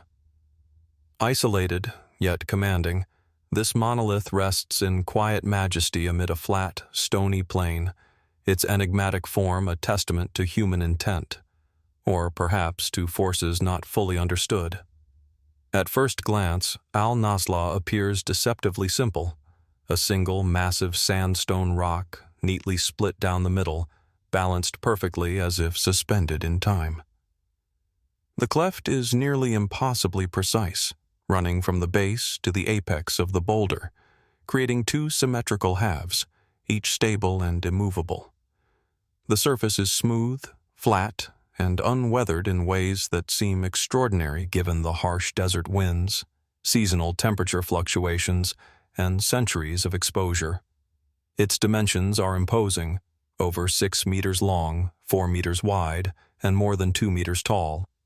Yet the defining feature is the split itself, so clean and exact that it appears almost artificially carved. Geologically, the region is dominated by sandstone formations, shaped over millions of years by wind, water, and tectonic activity. Natural fracturing can produce remarkable shapes, yet the precision of the Al-Naslaa split has defied conventional explanation. The cleft runs in a nearly perfect straight line, splitting the stone into two halves that seem to mirror each other. The balance is impeccable. Despite centuries of erosion and shifting soil, the halves remain upright and aligned, as though frozen in a moment of creation. How could such a fracture occur naturally with this degree of symmetry, and why here, in this remote expanse? Al-Naslaa lies within the larger context of the Taima and Najd desert regions, areas rich with prehistoric rock art, petroglyphs, and archaeological sites indicating human presence dating back thousands of years. Researchers have documented inscriptions and carvings on nearby stones, suggesting that these plains were not entirely uninhabited, but significant for ancient peoples. Yet, no traces of tools, construction, or clear ritual activity are directly associated with the Al-Naslaa stone itself. Its isolation enhances its mystery. It is neither part of a settlement nor a ceremonial site in any conventional sense, but a solitary monolith commanding attention through sheer presence and geometric perfection. Scientific investigations have largely focused on geological explanations. Some geologists propose that the split could result from natural fissures along bedding planes, exacerbated by stress, erosion, or seismic activity over millennia. However, such natural processes rarely produce clefts this uniform and straight, especially in a boulder of this size, leaving room for continued debate. Could ancient humans, with the technology available in the region during the late prehistoric period, have influenced the split? The possibility raises questions about the sophistication and intent of early societies in manipulating megaliths. The intrigue of Al-Naslaa deepens when considering its physical balance. The two halves, though split, remain perfectly upright without evidence of supports or intervention. The stone's center of gravity is so precise that it has withstood environmental pressures for centuries without tilting or toppling. The surface planes on either side of the split are astonishingly flat and parallel, prompting speculation about the techniques that could achieve such alignment. Could prehistoric peoples have possessed knowledge of geometry, leverage, and structural balance far exceeding conventional assumptions? Or is the cleft the product of an extraordinarily rare geological coincidence, a natural sculpture so precise it defies ordinary explanation? Al-Naslaa has inspired both scientific and speculative interpretation. Some researchers suggest it may have been intentionally split by human hands as a symbolic gesture, perhaps marking territory, commemorating an event, or embodying spiritual significance. Others propose astronomical or calendrical associations, noting that desert monoliths are sometimes aligned with solar or lunar phenomena, though no direct evidence links this stone to such alignments. Fringe theories even consider the possibility of unknown or lost technologies capable of shaping stone with precision unmatched in the broader archaeological record. While these ideas remain conjectural, they underscore the enduring fascination the stone evokes. The surrounding landscape amplifies the sense of mystery. Wide plains stretch in all directions, dotted with other smaller rocks, yet none possess the same precise division or visual impact. The horizon rises gently toward distant hills, and the desert's quiet expanses create an atmosphere of isolation and timelessness. Standing beside Al-Naslaa, one is struck by scale and proportion. The stone seems both monumental and intimate, a silent sentinel over the plains, witnessing the slow passage of centuries. Its perfection draws the eye, while its solitude evokes contemplation. Speculative interpretations often consider Al-Naslaa in the context of prehistoric cultural landscapes. Could it have served as a marker, guiding travelers or signaling boundaries?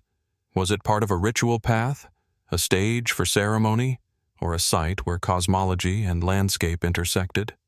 The split itself suggests duality, symmetry, and balance, concepts significant in many ancient belief systems.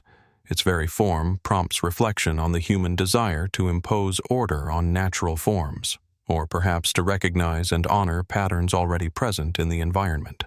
Technically, the stone challenges assumptions about prehistoric capabilities. To achieve such precise splitting manually would require tools and techniques that leave little trace on the surrounding landscape. Yet the cleft's accuracy, its upright stability, and the smoothness of the stone surfaces suggest a level of sophistication and intention that invites wonder. If human hands were involved, what knowledge, skill, and social organization were required? And if the split is natural, how did forces of wind, water, and tectonics produce such near-perfect symmetry? As the sun sets over the notched plains, casting long shadows across the split, the Naslaa stone exudes a quiet majesty. Its balanced halves, sharp cleft, and solitary presence evoke questions that span geology, archaeology, and the human imagination. It is a place where the limits of natural and human intervention blur, where observation and speculation intersect, and where the ancient world continues to whisper its enigmas. Perhaps the most compelling question remains: is Naslaa a product of rare geological forces, an artifact of human ingenuity, or a combination of both? What knowledge, purpose, or symbolism lies encoded in its perfect cleft and upright balance? And how many other monuments, shaped by forces or hands now lost to time, remain hidden across the vast deserts of Arabia? The Naslaa stone, silent and steadfast, offers no answers, yet invites reflection, curiosity, and awe, a singular testament to the enduring mysteries of prehistoric landscapes. From the windswept plains and solitary monoliths of Naslaa in Saudi Arabia, where stone splits with uncanny precision and centuries of desert winds have yet to disturb its balance, our journey now turns westward once again, across the Mediterranean, to the rugged landscapes of Sardinia, Italy. Here, scattered across hills, valleys, and rocky promontories, stand the Nuraghe complexes, prehistoric stone towers whose origins, purpose, and construction continue to intrigue scholars and travelers alike. At first glance, a Nuraghe appears as a simple truncated cone, built from massive blocks of local basalt or granite, each carefully fitted without mortar. From a distance, the structures blend seamlessly into the hillsides, as if they have grown from the earth itself. Yet up close, their scale and precision are striking. Some towers rise over 20 meters high, their circular walls curving with meticulous symmetry, punctuated by narrow doorways, internal chambers, and labyrinthine passageways. Many Nuraghe are solitary, but others are grouped into complex settlements, featuring additional towers, bastions, and stone huts, forming networks that stretch across the island's diverse terrain. Archaeological research places the earliest Nuraghe constructions around 1900 BCE in the Middle Bronze Age, yet their evolution continued for centuries, spanning the Nuraghic civilization into the first millennium BCE. Traditional explanations suggest that Nuraghe functioned as fortifications, watchtowers, or community centers. Indeed, their strategic placement on hilltops, near water sources, and along trade routes supports this view. Yet the scale, sophistication, and uniformity of construction raise questions. What knowledge, social organization, and technical skill were necessary to quarry, transport, and precisely fit massive stones in circular forms, often without mortar, in locations difficult to access even today? The interiors of these towers reveal further mysteries. Narrow, corbelled chambers rise in concentric rings, culminating in domed ceilings that demonstrate advanced understanding of weight distribution and structural integrity. The precision with which stones were cut, shaped, and arranged suggests a knowledge of geometry, leverage, and durability that seems remarkable for the time. Some Nuraghe include multiple floors connected by stone staircases, internal corridors, and secret chambers, while others feature complex subterranean spaces. These internal arrangements prompt questions not only about daily life, but about ritual or symbolic functions. Were these structures solely practical, or did they also embody spiritual, astronomical, or cultural significance? Many Nuraghe form part of larger complexes, villages, temples, or ceremonial sites, indicating that they were more than isolated fortresses. Archaeologists have discovered evidence of domestic activity, metalworking, and storage within these settlements. Nearby, megalithic altars, sacred wells, and stone circles suggest ritual significance, hinting at cosmological or religious practices that may have guided site selection and architectural design. Could the Nuraghe themselves have been seen as gateways between worlds, or markers aligning human activity with celestial cycles, as suggested by some archaeoastronomical studies? The Nuraghe's construction techniques remain a subject of fascination. Stones were shaped to fit with remarkable precision, often using a corbelling method that allowed for self-supporting walls and domed chambers. Some blocks weigh multiple tons, yet they were raised, positioned, and aligned in ways that continue to impress engineers and architects today. No written record survived to explain the methods, leaving us to speculate.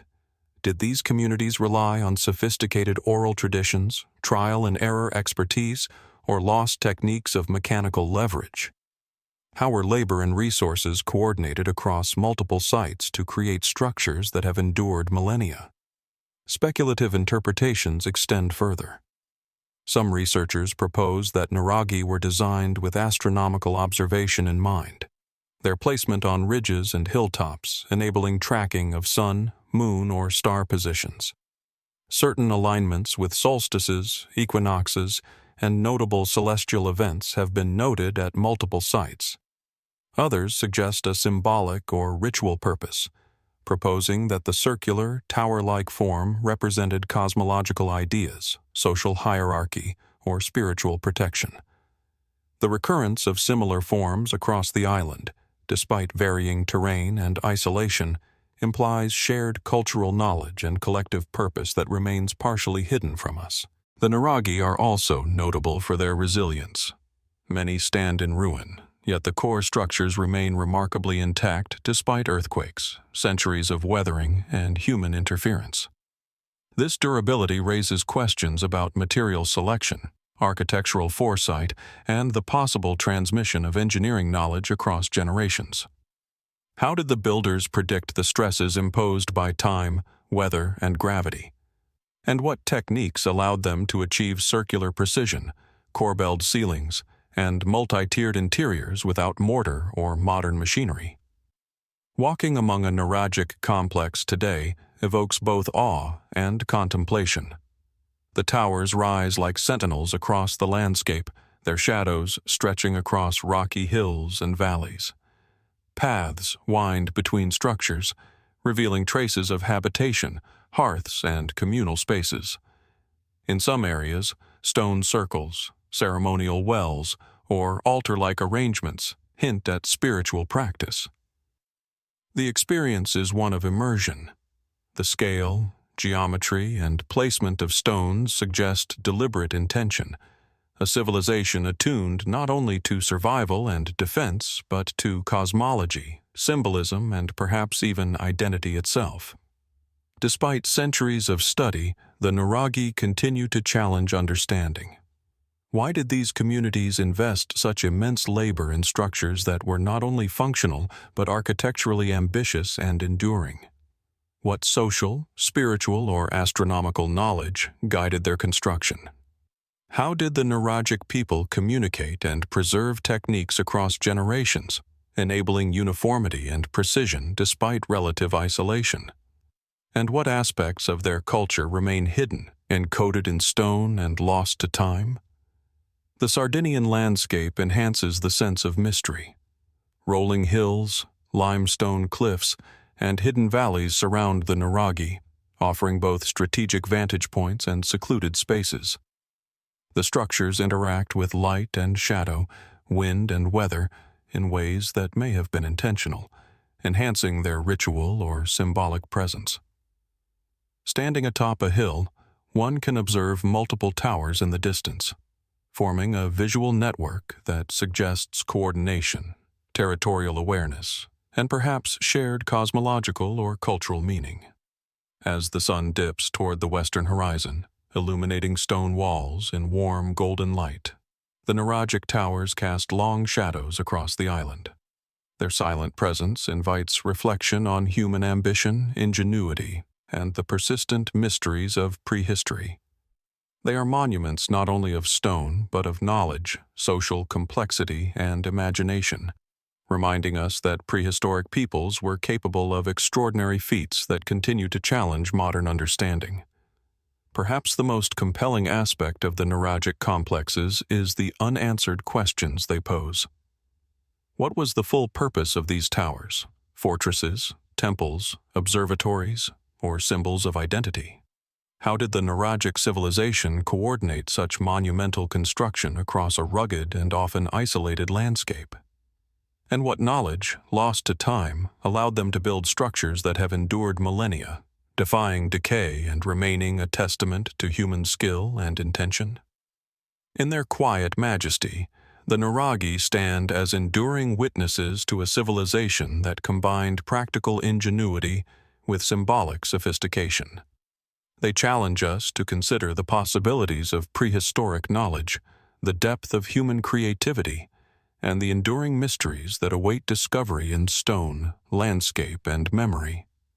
Each tower, each corbelled chamber, each precisely laid stone asks us to look closer, to question, and to wonder what secrets may still be hidden beneath Sardinia's hills, waiting to illuminate the remarkable achievements of a people long vanished yet vividly remembered in the monuments they left behind.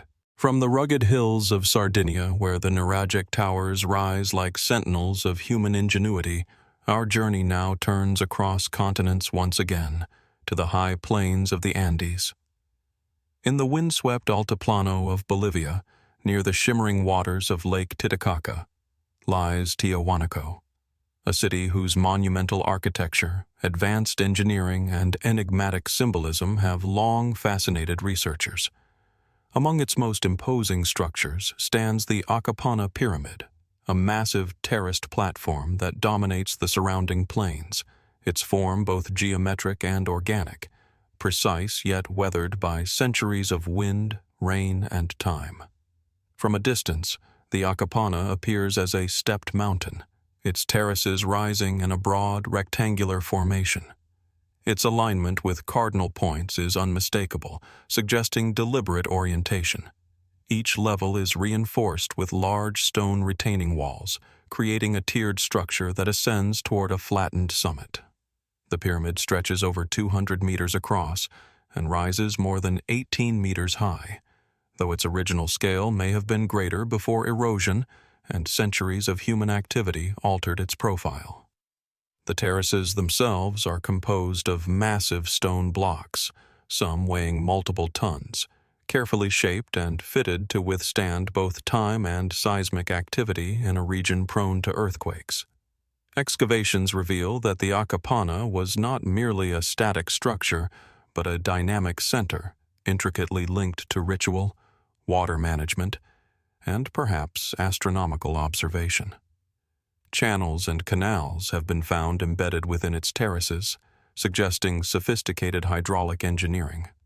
Water may have flowed through the pyramid, perhaps as part of ceremonial practices involving purification, symbolic offerings, or processional rituals. The integration of utility and symbolism reflects an advanced understanding of both practical engineering and spiritual architecture, an interplay rarely seen with such scale and precision in prehistoric contexts. Dating the pyramid has proven complex. Mainstream archaeology situates its construction around 500 to 950 CE, within the rise of the Tiwanaku civilization. Yet some researchers argue that lower foundational layers may be significantly older, hinting at a history that predates the established Tiwanaku timeline.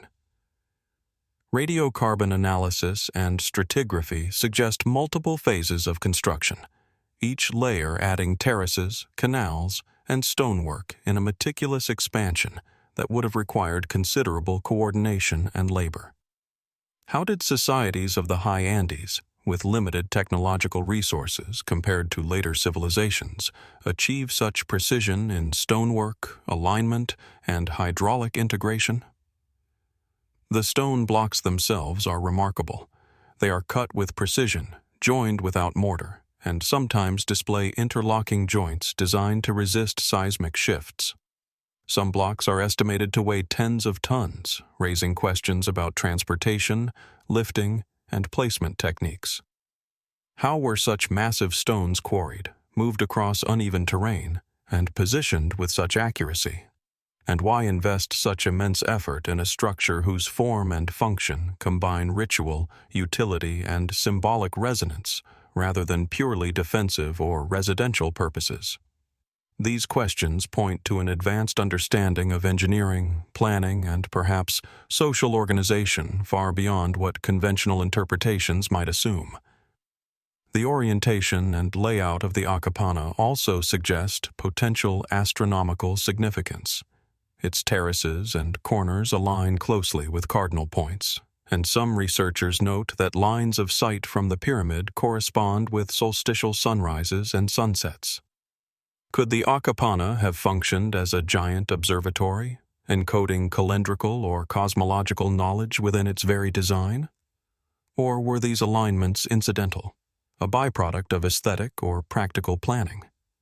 The interplay between natural landscape, human ingenuity, and celestial observation remains one of the pyramid's most compelling mysteries. Beyond its technical and astronomical aspects, the Akapana carries profound symbolic weight. The terraces, channels, and summit may have been stages for ceremonial practices, including offerings, processions, or communal gatherings.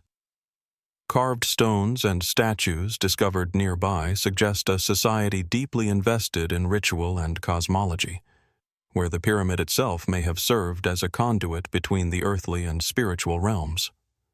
Could the terraces symbolize a sacred mountain, a cosmological axis, or the ordered layering of the universe, as seen in other Andean beliefs? The alignment of architecture with landscape and sky suggests a worldview where human life, spirituality, and environment were inseparably intertwined. Speculative interpretations extend further. Some theorists propose that the Akapana's construction reflects knowledge of lost techniques, such as advanced understanding of stone cutting, leverage, or large-scale coordination. Others consider the possibility that the pyramid was part of a larger, ritualized landscape, connected with nearby temples, plazas, and ceremonial centers to form a vast, sacred topography. The precision, scale, and complexity of the pyramid continue to inspire wonder. It is both monument and mystery, a structure whose human and symbolic dimensions remain only partially understood. The environmental context adds to the sense of awe. Perched on the Altiplano at over 3,800 meters above sea level, the Akapana dominates a landscape of flat plains, distant mountains, and shifting light. Seasonal weather, high winds, and intense sun create a dramatic setting that would have amplified its visual and ceremonial impact. Its terraces, aligned to the surrounding horizon, would have been visible from great distances, signaling both presence and power. The integration of monumental architecture with its environment reflects a sophisticated understanding of perception, visibility, and symbolism, an awareness that goes beyond purely practical concerns. Even today, standing on the terraces of the Akapana, one senses the precision, scale, and intent embedded in each stone. Walking along the broad steps, tracing the channels and retaining walls, one is confronted not only with technical mastery, but with the thought, vision, and labor of generations long vanished. The monument invites contemplation. The questions of its construction, purpose, and meaning remain partially unanswered, leaving space for reflection, curiosity, and imagination. How were the massive stones moved and positioned with such precision in a high-altitude environment with limited technology? What role did water, ritual, and astronomy play in the design of the terraces? And what social, spiritual, or cosmological knowledge guided the builders in a way that allowed the Akapana to endure as both functional infrastructure and monumental symbol? These questions highlight the enduring enigma of Tiahuanaco and its extraordinary constructions. As the sun sinks over the Andean plateau, casting shadows across the terraces and channels of the Akapana Pyramid, the structure stands as a silent testament to human ingenuity, ambition, and imagination. Its terraces speak of labor and vision, its channels of understanding and utility, and its precise stonework of knowledge lost to time. The pyramid challenges assumptions about prehistoric capability, reminding us that civilizations of the high Andes achieved feats that remain impressive even by modern standards. And so, the Akapana continues to hold its secrets, waiting for those who study, contemplate, and walk its terraces to uncover fragments of understanding. What knowledge, ritual, or engineering remains hidden in its stones? How much of Tiahuanaco's story has been erased by time, and what echoes of human aspiration are encoded in the very earth beneath the pyramid? The Akapana Pyramid, monumental and mysterious, stands as an enduring invitation to observe, to wonder, and to consider the extraordinary possibilities of prehistoric architecture that no civilization could easily replicate. From the high plains of Tiahuanaco in Bolivia, where the Akapana Pyramid rises as a testament to prehistoric engineering, ceremonial purpose, and astronomical awareness, our journey now spans continents once more, crossing the Indian Ocean to the arid heartlands of Rajasthan, India. Here lies Chand Baori, a monumental stepwell whose precise geometry, sheer scale, and intricate stonework have long captivated visitors and scholars alike. Unlike the pyramidal terraces of the Andes, Chand Baori descends into the earth, yet its architectural mastery evokes a similar sense of deliberate human intention, an intersection of function, artistry, and perhaps ritual significance. From a distance, Chand Baori appears almost abstract, a massive square depression cut into the desert terrain, its edges lined with stone walls that descend into shadow. Upon approach, the intricate patterns become apparent. 3,500 narrow steps arranged in perfect symmetry, forming a mesmerizing grid of staircases that zigzag down 49 meters into the ground. Each tier of steps leads to the next, creating a visual rhythm that seems both infinite and precise, a geometric puzzle carved directly into the earth. The sheer number of steps and the repetitive precision suggest not only extraordinary labor, but meticulous planning, a vision realized over decades or perhaps generations. Chand Baori is part of a larger complex, likely associated with a nearby temple, reinforcing the notion that its creation was more than utilitarian. Stepwells in India historically served multiple purposes: water collection, storage during arid seasons, communal gathering, and ritual purification. Yet the scale and design of Chand Baori elevate it beyond ordinary water management. Its descent into the earth, the precision of its steps, and the aesthetic coherence suggest an intentional interplay between practical necessity and visual or symbolic impact. How did its creators conceive a structure that is both functional and so dramatically architectural? Dating Chand Baori presents challenges, though mainstream scholarship places its construction between the 8th and 9th centuries CE during the reign of local Rajput rulers. Despite this relatively recent timeline compared to other prehistoric monuments we have explored, the complexity and precision of the structure evoke questions similar to those posed by sites like Akapana or the Sardinian Nuraghe. How was such a vast geometric pattern executed with exacting uniformity? How were blocks of stone quarried, shaped, and arranged to form the intricate stair grid while maintaining structural stability for centuries? And what knowledge of angles, load distribution, and water management was required to realize a project of this magnitude? The engineering of Chand Baori is remarkable. Each step is cut with precision, the walls are perfectly aligned, and the well itself descends in a near-perfect vertical axis. The designers accounted not only for the depth of the water table, but also for seasonal fluctuations, structural weight, and long-term durability. The symmetry and consistency of the steps are hypnotic.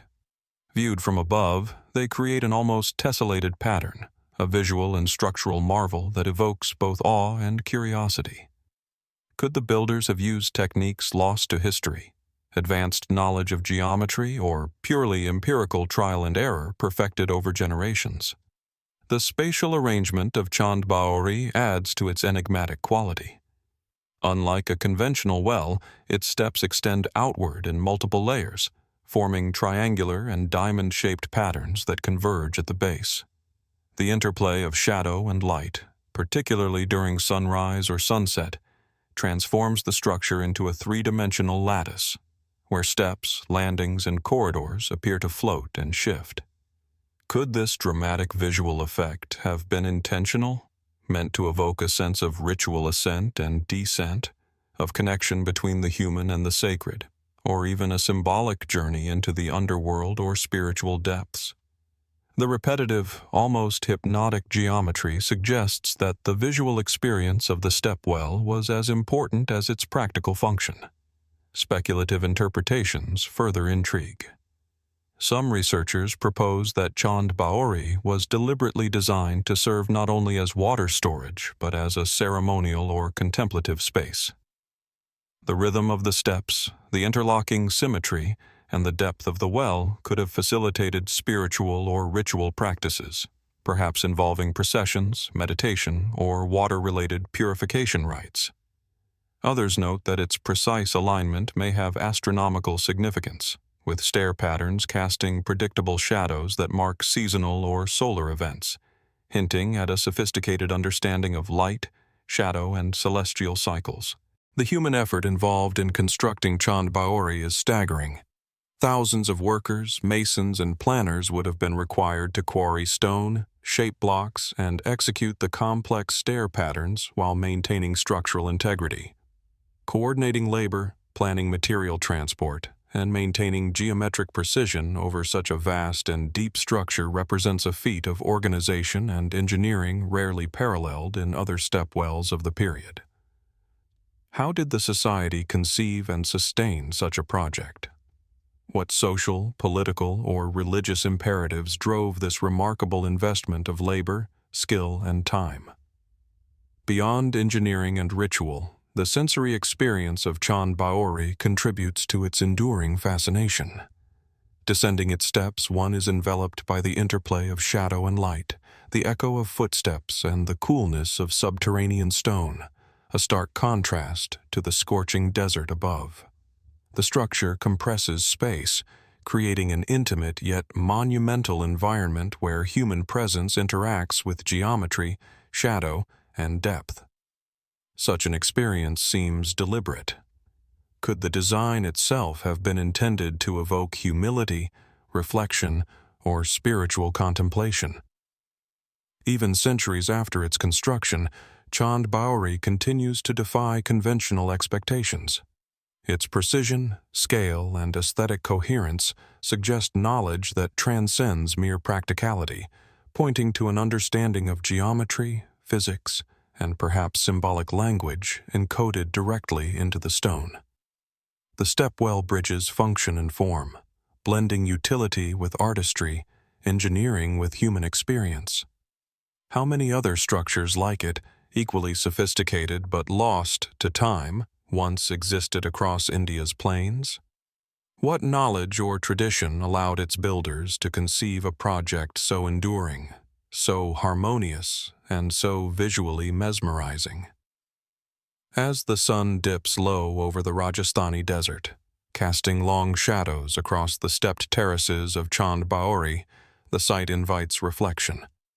Its meticulously cut steps, labyrinthine corridors, and dramatic depth create a space that is at once functional and enigmatic, practical and symbolic.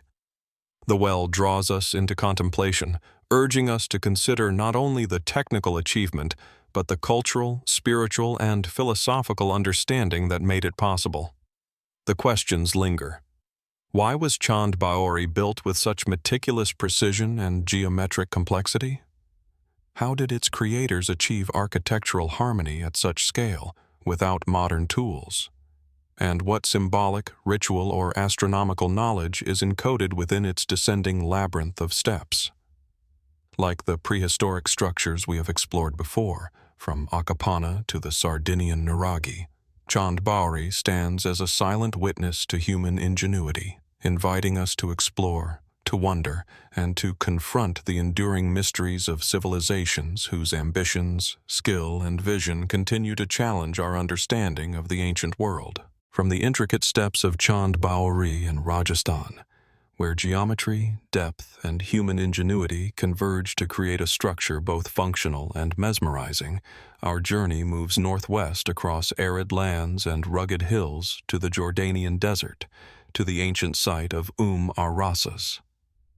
Unlike the vertical descent of a stepwell, Ar-Rasas reveals its mysteries below the surface in a network of underground chambers and hidden corridors that whisper of human activity, ceremonial practices, and engineering skill lost to time. Here, the desert stretches endlessly, broken only by low hills, scattered stone ruins, and the occasional olive tree.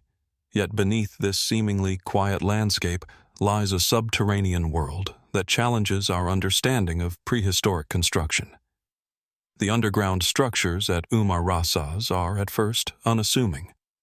From the surface, one might notice only weathered stone blocks and faint traces of masonry, remnants of churches, fortifications, and dwellings.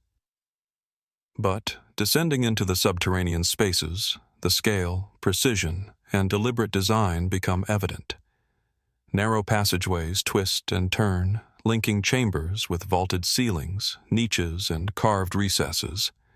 The walls are meticulously constructed from local stone, carefully dressed and fitted without mortar in places, allowing them to endure centuries of shifting earth above.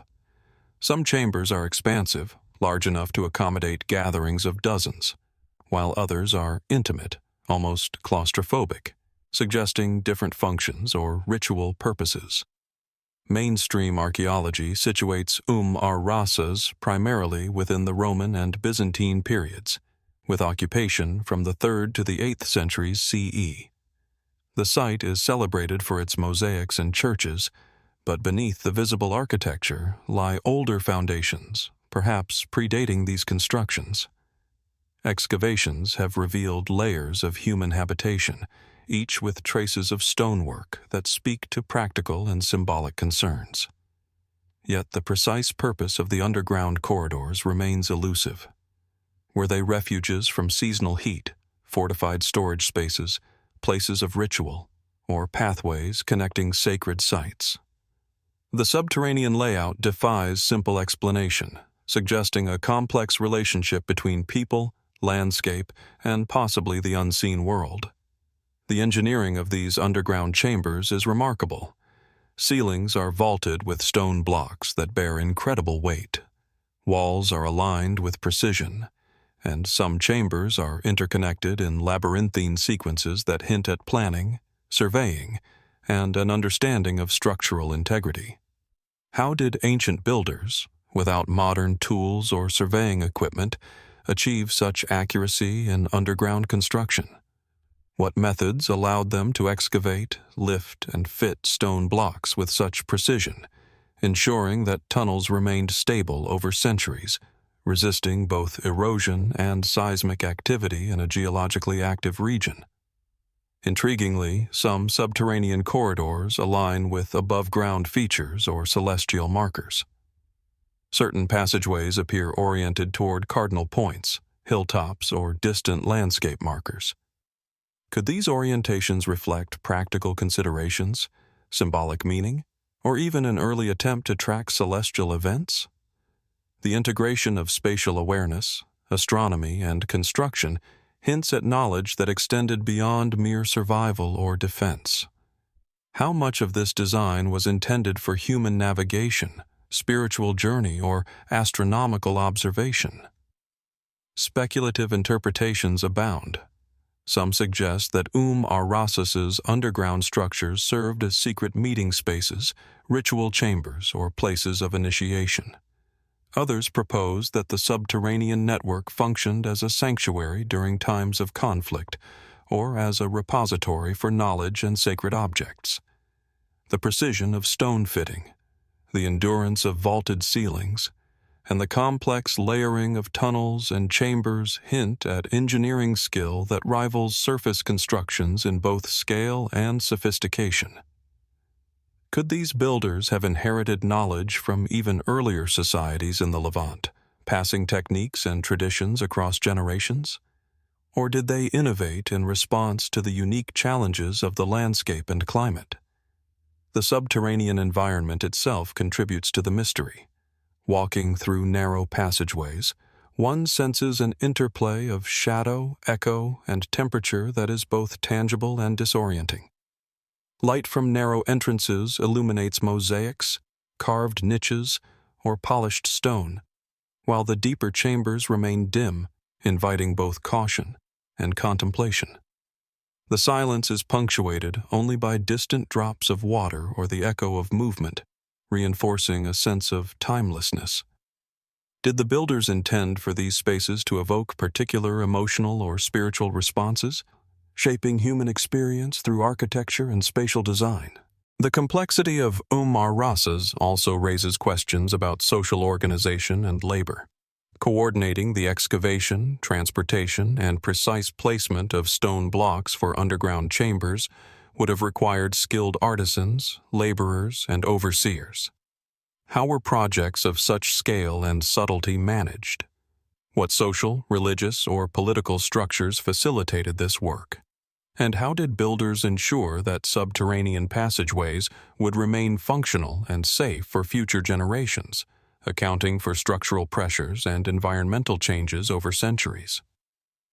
The integration of underground spaces with above-ground ruins hints at a layered understanding of the environment. Churches, fortifications, and domestic spaces overlay the subterranean network, creating a three-dimensional city where vertical and horizontal space are both exploited with intention. The subterranean corridors, in some areas, connect distant chambers in a seemingly deliberate network, creating hidden pathways that remain partially unexplored. Could these have served as secret routes, ceremonial pathways, or conduits for water and resources? Or are we glimpsing only fragments of a much larger, now lost system that extended across the plains and hills surrounding Rasas? Walking through the underground spaces today, one experiences a direct connection to the labor, vision, and ingenuity of people long vanished. Each stone, vault, and passage tells a story not fully recoverable by observation alone. The deliberate planning, execution, and endurance of these structures suggest an understanding of materials, gravity, and human movement that transcends ordinary settlement needs. The site challenges assumptions about the capabilities of early societies, illustrating that even in remote or challenging landscapes, people could conceive and realize projects of remarkable technical and symbolic sophistication. Even as centuries have passed, many questions remain unanswered. How extensive are these subterranean networks, and what secrets lie hidden in unexcavated chambers? What symbolic or ritual significance might have been encoded in the architecture, spatial layout, or orientation? How much knowledge, skill, and tradition has been lost to time, leaving only stone as a silent witness to human ambition and ingenuity? The underground spaces of Rasas invite us not only to explore, but to reflect on the depth of prehistoric and early historic knowledge, and on the mysteries that remain just beneath the surface of our understanding. As sunlight fades across the Jordanian desert, casting long shadows over scattered ruins and low hills, the underground chambers of Rasas remain silent, steadfast, and enigmatic. They endure as a testament to human ingenuity, architectural mastery, and the enduring power of curiosity. And while the passageways, vaulted chambers, and hidden corridors may conceal their full stories, they continue to invite exploration, contemplation, and wonder. a reminder that some of humanity's most extraordinary achievements remain concealed, waiting for those who seek to uncover them. What knowledge, skill, or intention lies hidden beneath the surface of Rasas? How did its builders conceive such a network of subterranean spaces, and what purpose did it serve for those who traversed them centuries ago?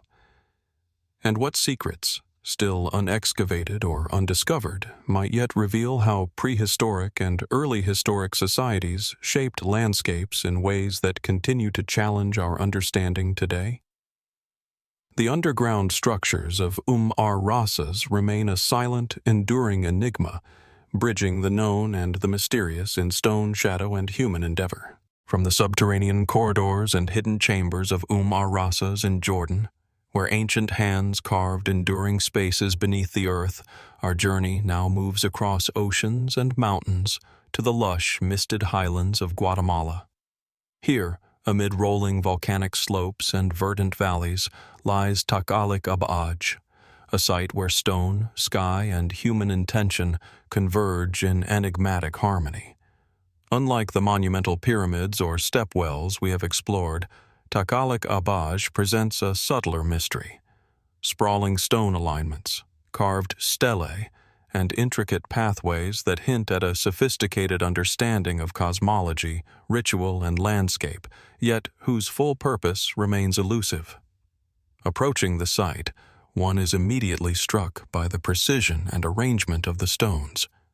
They form long, ordered alignments across terraces and plazas, punctuated by carved monuments depicting abstract motifs, anthropomorphic figures, and celestial symbols.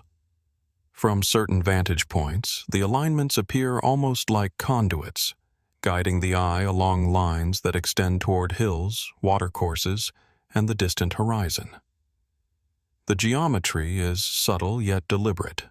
Straight lines, angles, and spatial rhythms that suggest careful planning, an understanding of space, and perhaps a knowledge of celestial observation. Archaeologists date the site to as early as 800 BCE, with occupation continuing into the first millennium CE. Takalik-Abaj is notable for its hybrid cultural artifacts, reflecting influences from both the Olmec and Maya civilizations. While the carvings and stelae have been extensively studied, the broader arrangement of the stones, the alignments themselves, has sparked questions that remain unresolved. Why were the stones positioned in such precise linear and angular patterns? Were they markers of ritual pathways, territorial boundaries, or astronomical events? Or did they serve multiple purposes simultaneously, blending practical, ceremonial, and symbolic functions in ways we are only beginning to grasp? The stone alignments are meticulously constructed. Some are low-lying monoliths embedded in the terraces, while others rise as freestanding stelae, intricately carved with symbols and figures whose meanings are partially deciphered. The placement suggests an intentional relationship with the surrounding landscape. Alignments often point toward volcanic peaks, river courses, or other natural landmarks. Could these orientations have held cosmological significance, aligning rituals with solstices, equinoxes, or lunar cycles? The possibility that these prehistoric builders encoded celestial knowledge in stone raises profound questions about their observational skills, intellectual frameworks, and symbolic worldviews. One of the site's most remarkable features is the interplay between topography and stone placement. Terraces ascend gradually, leading the observer along axes defined by stone alignments. Walking these pathways, the experience is both physical and perceptual. The eye is guided, movement is choreographed, and attention is drawn to specific focal points in the landscape. This deliberate engagement with environment and perception suggests that Takalik-Abaj was designed not simply to be seen, but to be experienced, ritually, contemplatively, and perhaps even astronomically. Could the pathways themselves have functioned as stages for processions, pilgrimage or initiation, where each step was guided by symbolic or spatial logic. The carvings and motifs on the stelae further deepen the mystery. Anthropomorphic figures, abstract glyphs, and depictions of celestial phenomena hint at cosmology, mythology, and power structures. Yet many symbols remain undeciphered, resisting complete interpretation. Some stelae appear to encode temporal cycles, mythological narratives, or astronomical events, while others may represent social hierarchies or ritual participants. How did the creators of Takalik-Abaj integrate these carvings into the alignments and terraces? Did the stone alignments themselves serve as mnemonic devices, guiding ritual or cosmological knowledge across generations? Speculative interpretations abound, as they do at other prehistoric sites. Some researchers propose that the alignments functioned as an early observatory, allowing for the tracking of solar, lunar, or planetary movements. Others suggest that the stones marked sacred pathways, connecting ceremonial centers, altars, or tombs within a ritualized landscape. Yet no single explanation accounts fully for the precision, scale, and intricacy of the site. Could Takalik-Abaj represent a hybrid of functions? Astronomical, ceremonial, territorial, and symbolic, woven into stone with a sophistication that modern observers are only beginning to appreciate? The human effort required to create these alignments is also notable. Stones had to be quarried, transported, and positioned across uneven terrain, often with minimal tools. Planning and coordination would have been essential, indicating social organization capable of long-term projects. How did communities communicate and sustain such endeavors? What knowledge of landscape, geometry, and material properties guided their work? And what was the social, political, or spiritual imperative that justified the immense labor invested in aligning stone with such precision? Even today, moving among the stone alignments, one senses a subtle choreography of space, light, and perspective. Shadows lengthen along the terraces at dawn and dusk, emphasizing angles and relationships that may have been intentionally designed. The alignment of stones with peaks, rivers, and plazas evokes a deliberate integration of architecture, topography, and possibly celestial observation.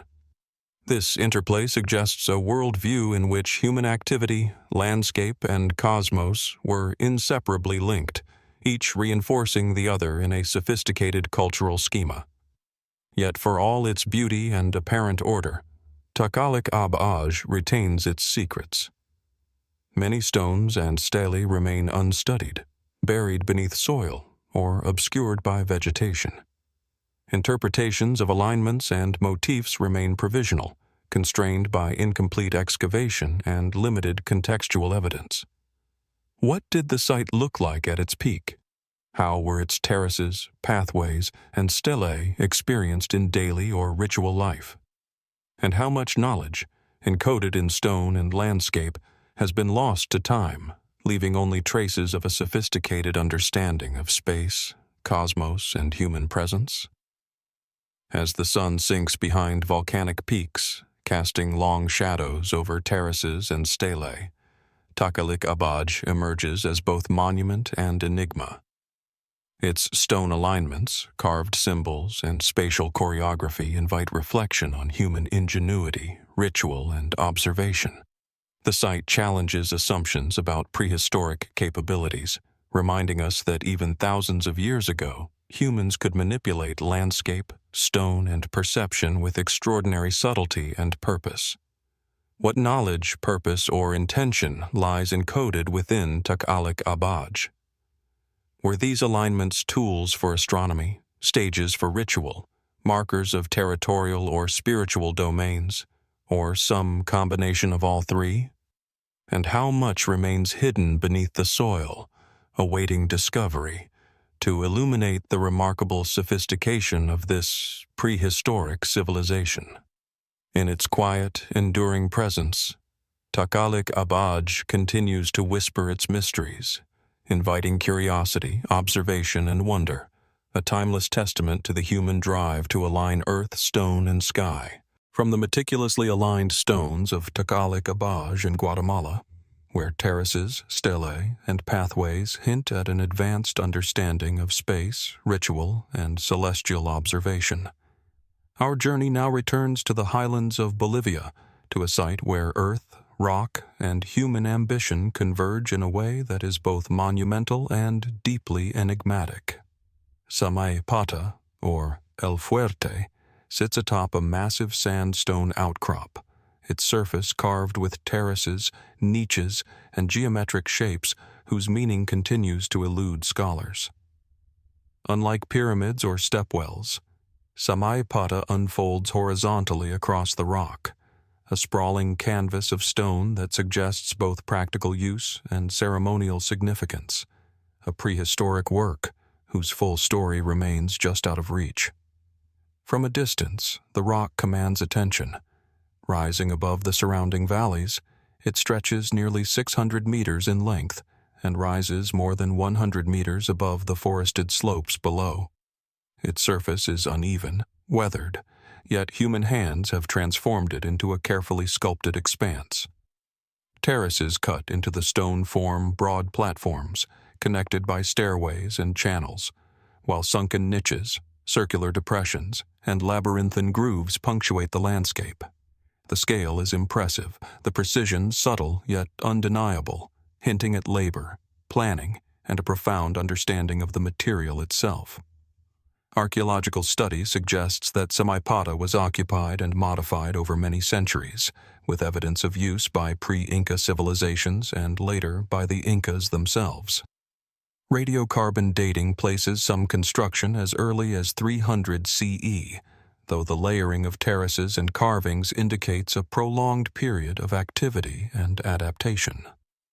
Unlike other sites that were built in discrete phases, Samaipata appears to have evolved organically, with additions and modifications reflecting changes in social, religious, or political priorities. Yet, the underlying logic of the carvings, terraces, and channels remains tantalizingly opaque. What were the original intentions of the builders, and how did successive generations reinterpret the space? The rock's carvings are remarkable in both variety and complexity.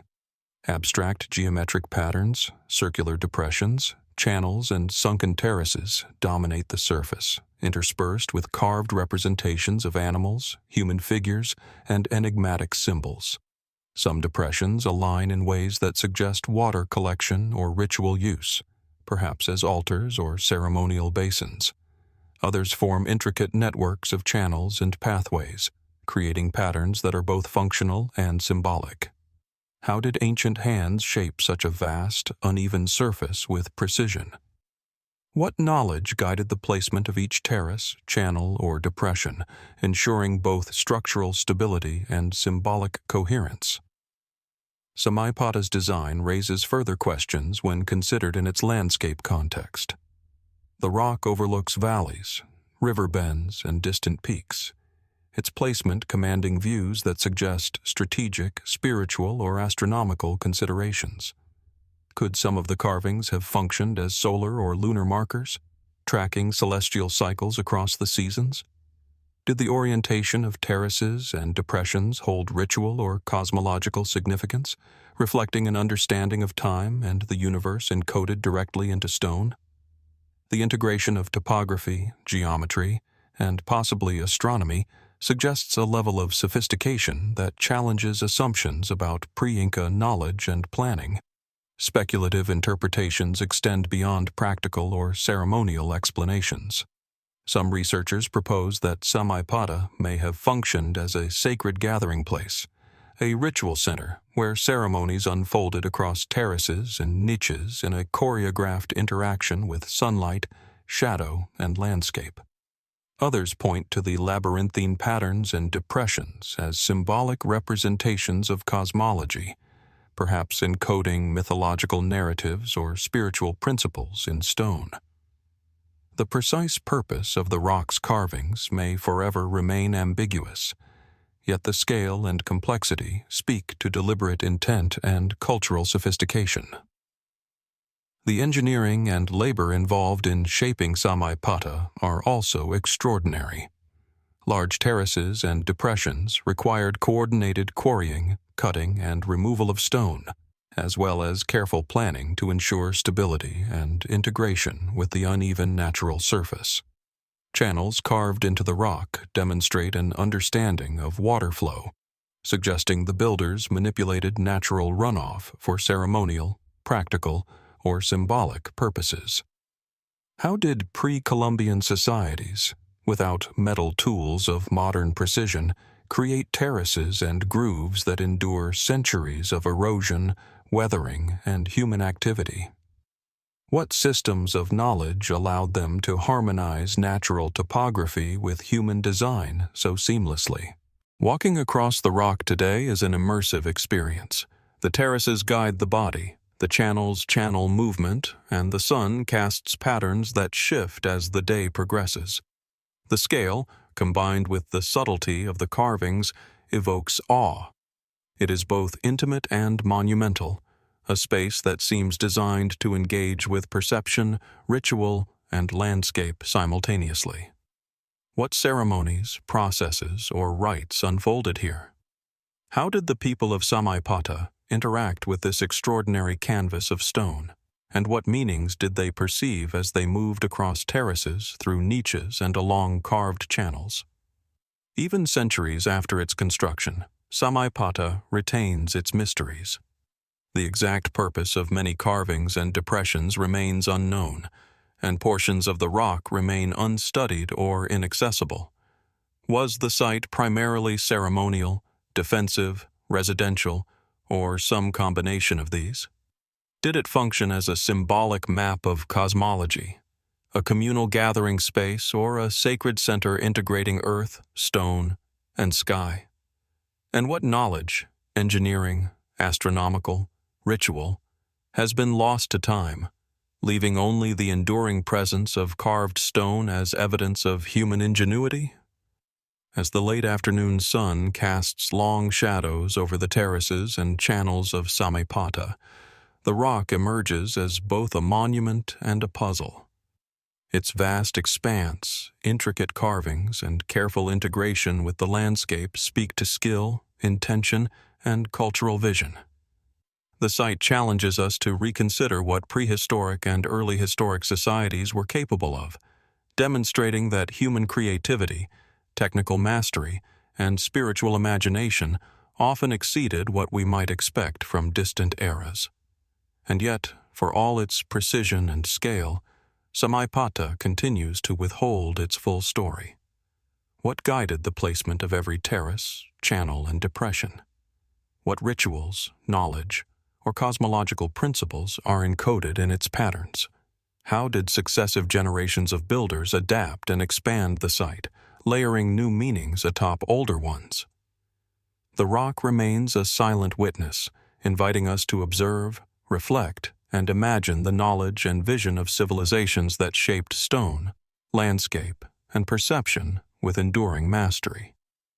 In Samaipata, as in other prehistoric sites we have explored, the mystery persists, an open question etched in stone, waiting for those who seek to understand the extraordinary capabilities of ancient peoples. From the carved terraces and intricate grooves of Samaipata in Bolivia, where prehistoric hands transformed sandstone into a sprawling canvas of ritual and symbolism, our journey now moves across continents to the sweeping cliffs of West Africa.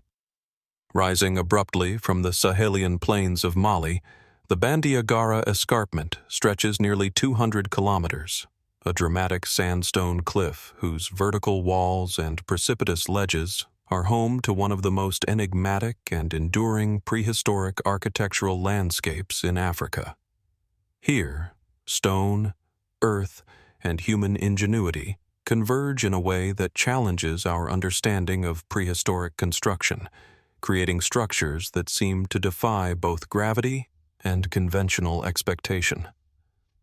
From a distance, the escarpment presents a formidable natural barrier, sheer sandstone cliffs that soar hundreds of meters above the plains, their surfaces pocked and weathered by centuries of wind and rain. Yet amid these natural fortresses, human hands have carved and built a network of dwellings, granaries, and ritual spaces, integrating the raw stone with constructed platforms in a seamless dance of environment and architecture. The structures cling to vertical faces, nestle under overhangs, and spill onto terraces at the cliff base, creating a landscape that is simultaneously functional, defensive, and profoundly artistic. Archaeological studies suggest that the Bandiagara escarpment has been inhabited for over a millennium, with many structures attributed to the Dogon people, though evidence indicates the region was occupied by earlier cultures whose building practices laid the foundations for subsequent development. The cliffside dwellings, often rectangular and constructed from local stone and mud, are perched at dizzying heights, accessible only by narrow paths, ladders, or carefully arranged stone steps. The precision required to build on such vertical terrain is staggering. How did these societies conceive, transport materials, and assemble dwellings and communal spaces on surfaces that challenge both balance and gravity? Beyond the practicality of habitation, the escarpment contains ceremonial and communal spaces whose purpose continues to invite speculation. Certain terraces appear deliberately aligned, while clusters of structures suggest communal, ritual, or defensive functions. The interplay between natural cliff formations and human construction raises profound questions. Were these choices purely pragmatic, dictated by terrain and defense, or did they reflect deeper cosmological or symbolic considerations?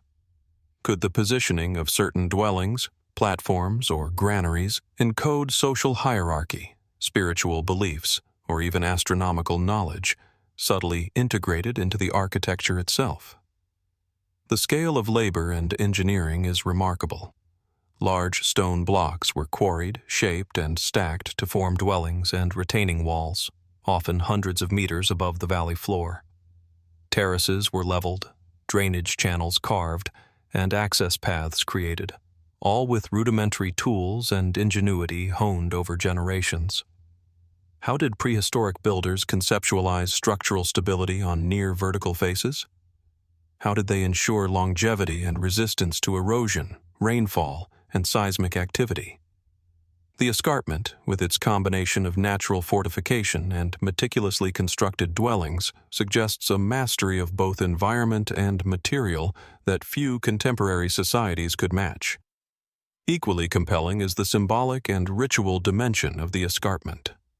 Certain platforms, niches, and enclosed spaces suggest areas designated for ceremonial or spiritual practices, possibly linked to ancestor worship, cosmology, or seasonal cycles.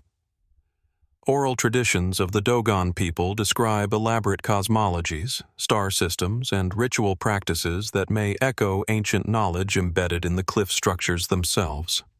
Could the alignment of certain terraces or ceremonial spaces have been intended to correspond with solar, lunar, or stellar events? And if so, what knowledge guided these early architects, passed through generations in ways that intertwined architecture, astronomy, and belief? Speculative interpretations often extend further. Some researchers propose that parts of the escarpment functioned as fortified refuges, or as centers of social cohesion for dispersed populations in the surrounding plains. Others suggest that the high-altitude dwellings were deliberately chosen for defensive advantage, visibility, and proximity to sacred sites. Yet the precision, scale, and integration with natural features suggest more than practical necessity. They point to a cultural worldview that harmonized human habitation with the landscape, creating a living architecture that simultaneously sheltered, symbolized, and inspired. Walking along the cliff-side paths today, the sensory experience is immediate and immersive. The wind carries dust and distant voices, shadows from overhangs shift across terraces, and the vertiginous drops evoke both awe and humility. Each dwelling, granary, and ceremonial platform testifies to human ingenuity, adaptability, and vision, challenging assumptions about the limits of prehistoric construction. How did communities maintain these structures over generations, passing down techniques, rituals, and knowledge with such precision? How much of the original organization, intent, or symbolism has been lost to time, leaving only the enduring stone as witness to human aspiration? Even after centuries, the Bandiagara escarpment retains its mysteries. Some cliffside dwellings are inaccessible without climbing, and hidden terraces and niches remain unexplored. What secrets do they hold about daily life, spiritual practice, or social organization? How much knowledge of construction, astronomy, or ritual has been lost, leaving only the structures themselves as silent testimony to human ambition? The escarpment challenges us to consider not just what these early societies built, but why and how they conceived of space, material, and environment in ways that continue to confound modern understanding. As the sun sets over the Malian plains, casting long shadows along the cliff face and illuminating the terraces in warm golden light, the Bandiagara escarpment stands as both monument and mystery.